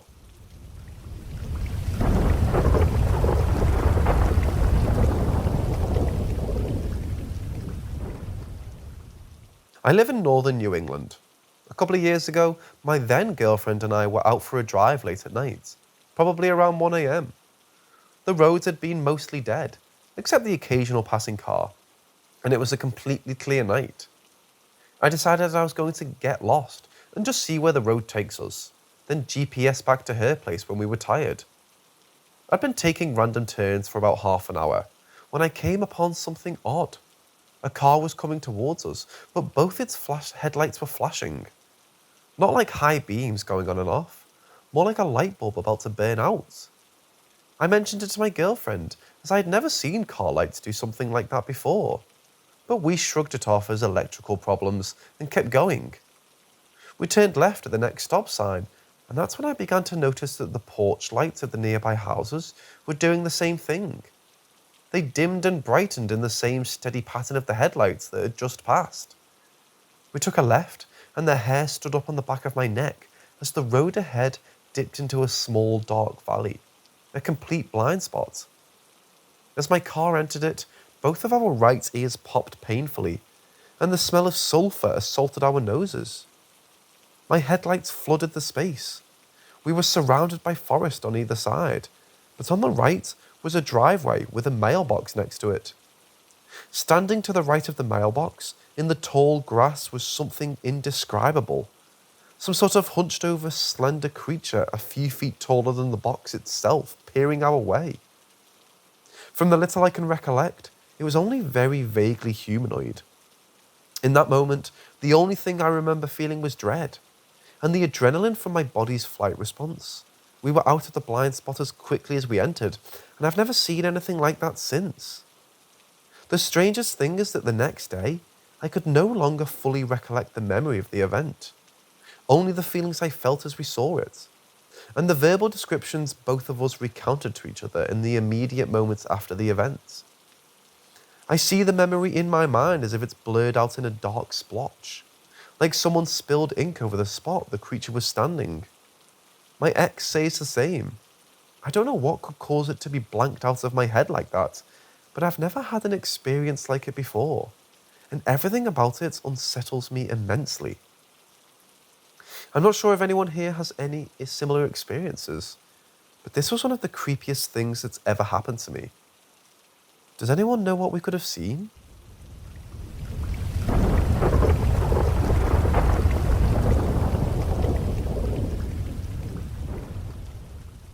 This happened about 5 years ago. I'm currently 25 years old. I've always had strange occurrences happen to me and members of my family throughout my life, less so now. We've lived at multiple homes, so I usually assumed we had something to do with what was happening, more than the actual locations. Now to the actual event. I was staying home alone for that weekend. My family was going out and I couldn't go since I had to work. We're a big family, so this would actually be the first time in years I had the house to myself for 2 full nights and days. I usually babysat my younger siblings. Another thing to add is that I've always had a strange relationship with sleep and dreams, as I'm a heavy dreamer but not a heavy sleeper. A lot of my encounters have been prior or during sleep, so I woke up in the middle of the night, which is very common for me, and once I'm awake, I'm up for a good while. I'm awake and just chilling on my bed. My phone is broken, so I can't check the time. All my lights are off. I'm there contemplating sleep or TV when a light comes on from within the gap of my bed and wall. It was a pale blue light and seemed to be coming from under the bed, but only on the wall side. There was no noise, and I was just surprised. I thought maybe an electrical socket was going off. I was going to peer down when a small orb, probably the size of a golf ball, starts rising up from the shining light. It just rises up a bit, maybe a couple feet away from my face. I haven't moved or interacted at all. And then it just comes back down the gap and the light goes off. I eventually do peer over, and nothing. There was no light or any markings. Not a noise, and the rest of the weekend went by fine. I'm almost 99% sure that I was awake, and I'm open to the idea of this having a natural explanation. Also, although I've had many encounters before, this is the only one of this nature that I've experienced. Most of my encounters have been auditory or sensory.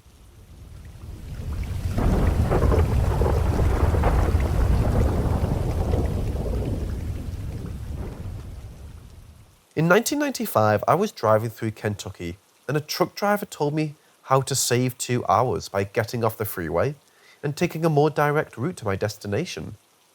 Along the way, there was a sign directing people to the historic downtown. Out of curiosity, I got off the road to check it out. It looked like Main Street Disneyland sitting on the banks of the Ohio River.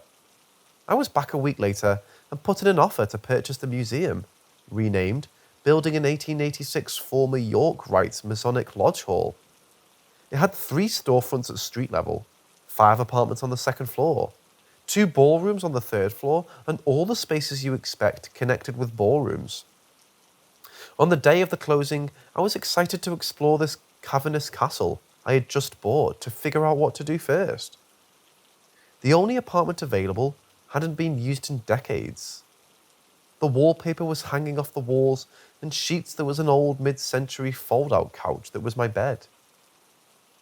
In my entry hall was the staircase leading up to the ballrooms. It was shut off from the apartment by a set of doors. At the top of the stairs was a 24-inch tall hallway that ran between the 2 ballrooms. Between the ballrooms was a staging room that accessed both rooms. It had no windows except for 2 small louvered windows sitting about 10 feet off the ground. When I got to the top of the stairs, I immediately sensed I was being watched through the windows.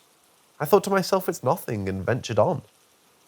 To make myself feel better, I went into the staging room at that point. I became convinced something was in there and decided to go back to the apartment to set up camp. I locked the doors to the ballrooms up and thought that was weird and didn't think about it. That first night, we had an electrical storm and all hell broke loose. It sounded like running and doors slamming. The doors leading to the ballrooms were banging against the hasp block. I had never experienced anything like it. After living there for a month and barely sleeping, 2 older women introduced themselves and asked to tour the building. At the end of the tour, the women told me that the neighbour down the street, Rob, really wants to see the building as well, and I should introduce myself. I did just that and took Rob on a tour. A couple of weeks passed and the women returned. They asked me if I had spoken to Rob. I said no, why? They went on to inform me that Rob sees spirits and he saw something in the building. They didn't elaborate and told me to talk to Rob, so I did. I asked Rob what he thought of the building. He said, "Oh, it's great, I loved it." I said, "Rob, the girls told me you saw something." He said, "No, I didn't see anything." I said to Rob, "If I told you where it lives, will you tell me what you saw?" He said, "Where do you think it lives?" I said, "In the staging room between the ballrooms." He said, "Yes." I asked him, "What does it look like?" He said, "It's like a black cloud, amorphous, nebulous. It's nothing and has no power, just ignore it." I asked him again, "Is it shapeless?" He said, "Well, it can take the shape of a black wolf." I took Rob's advice and ignored it, and in time it only popped up sporadically, typically during storms. Years later, I moved to Florida, and I was helping my brother build his house. One afternoon, my 3-year-old niece comes to me while I was working on the house and says, Uncle Jay, there's a big black wolf here and he wants to talk to you." I told her, "Take me to him." She took me upstairs into an empty room and says, "Oh, he left." I hadn't left. It was there and had come to visit. I haven't had another visit since.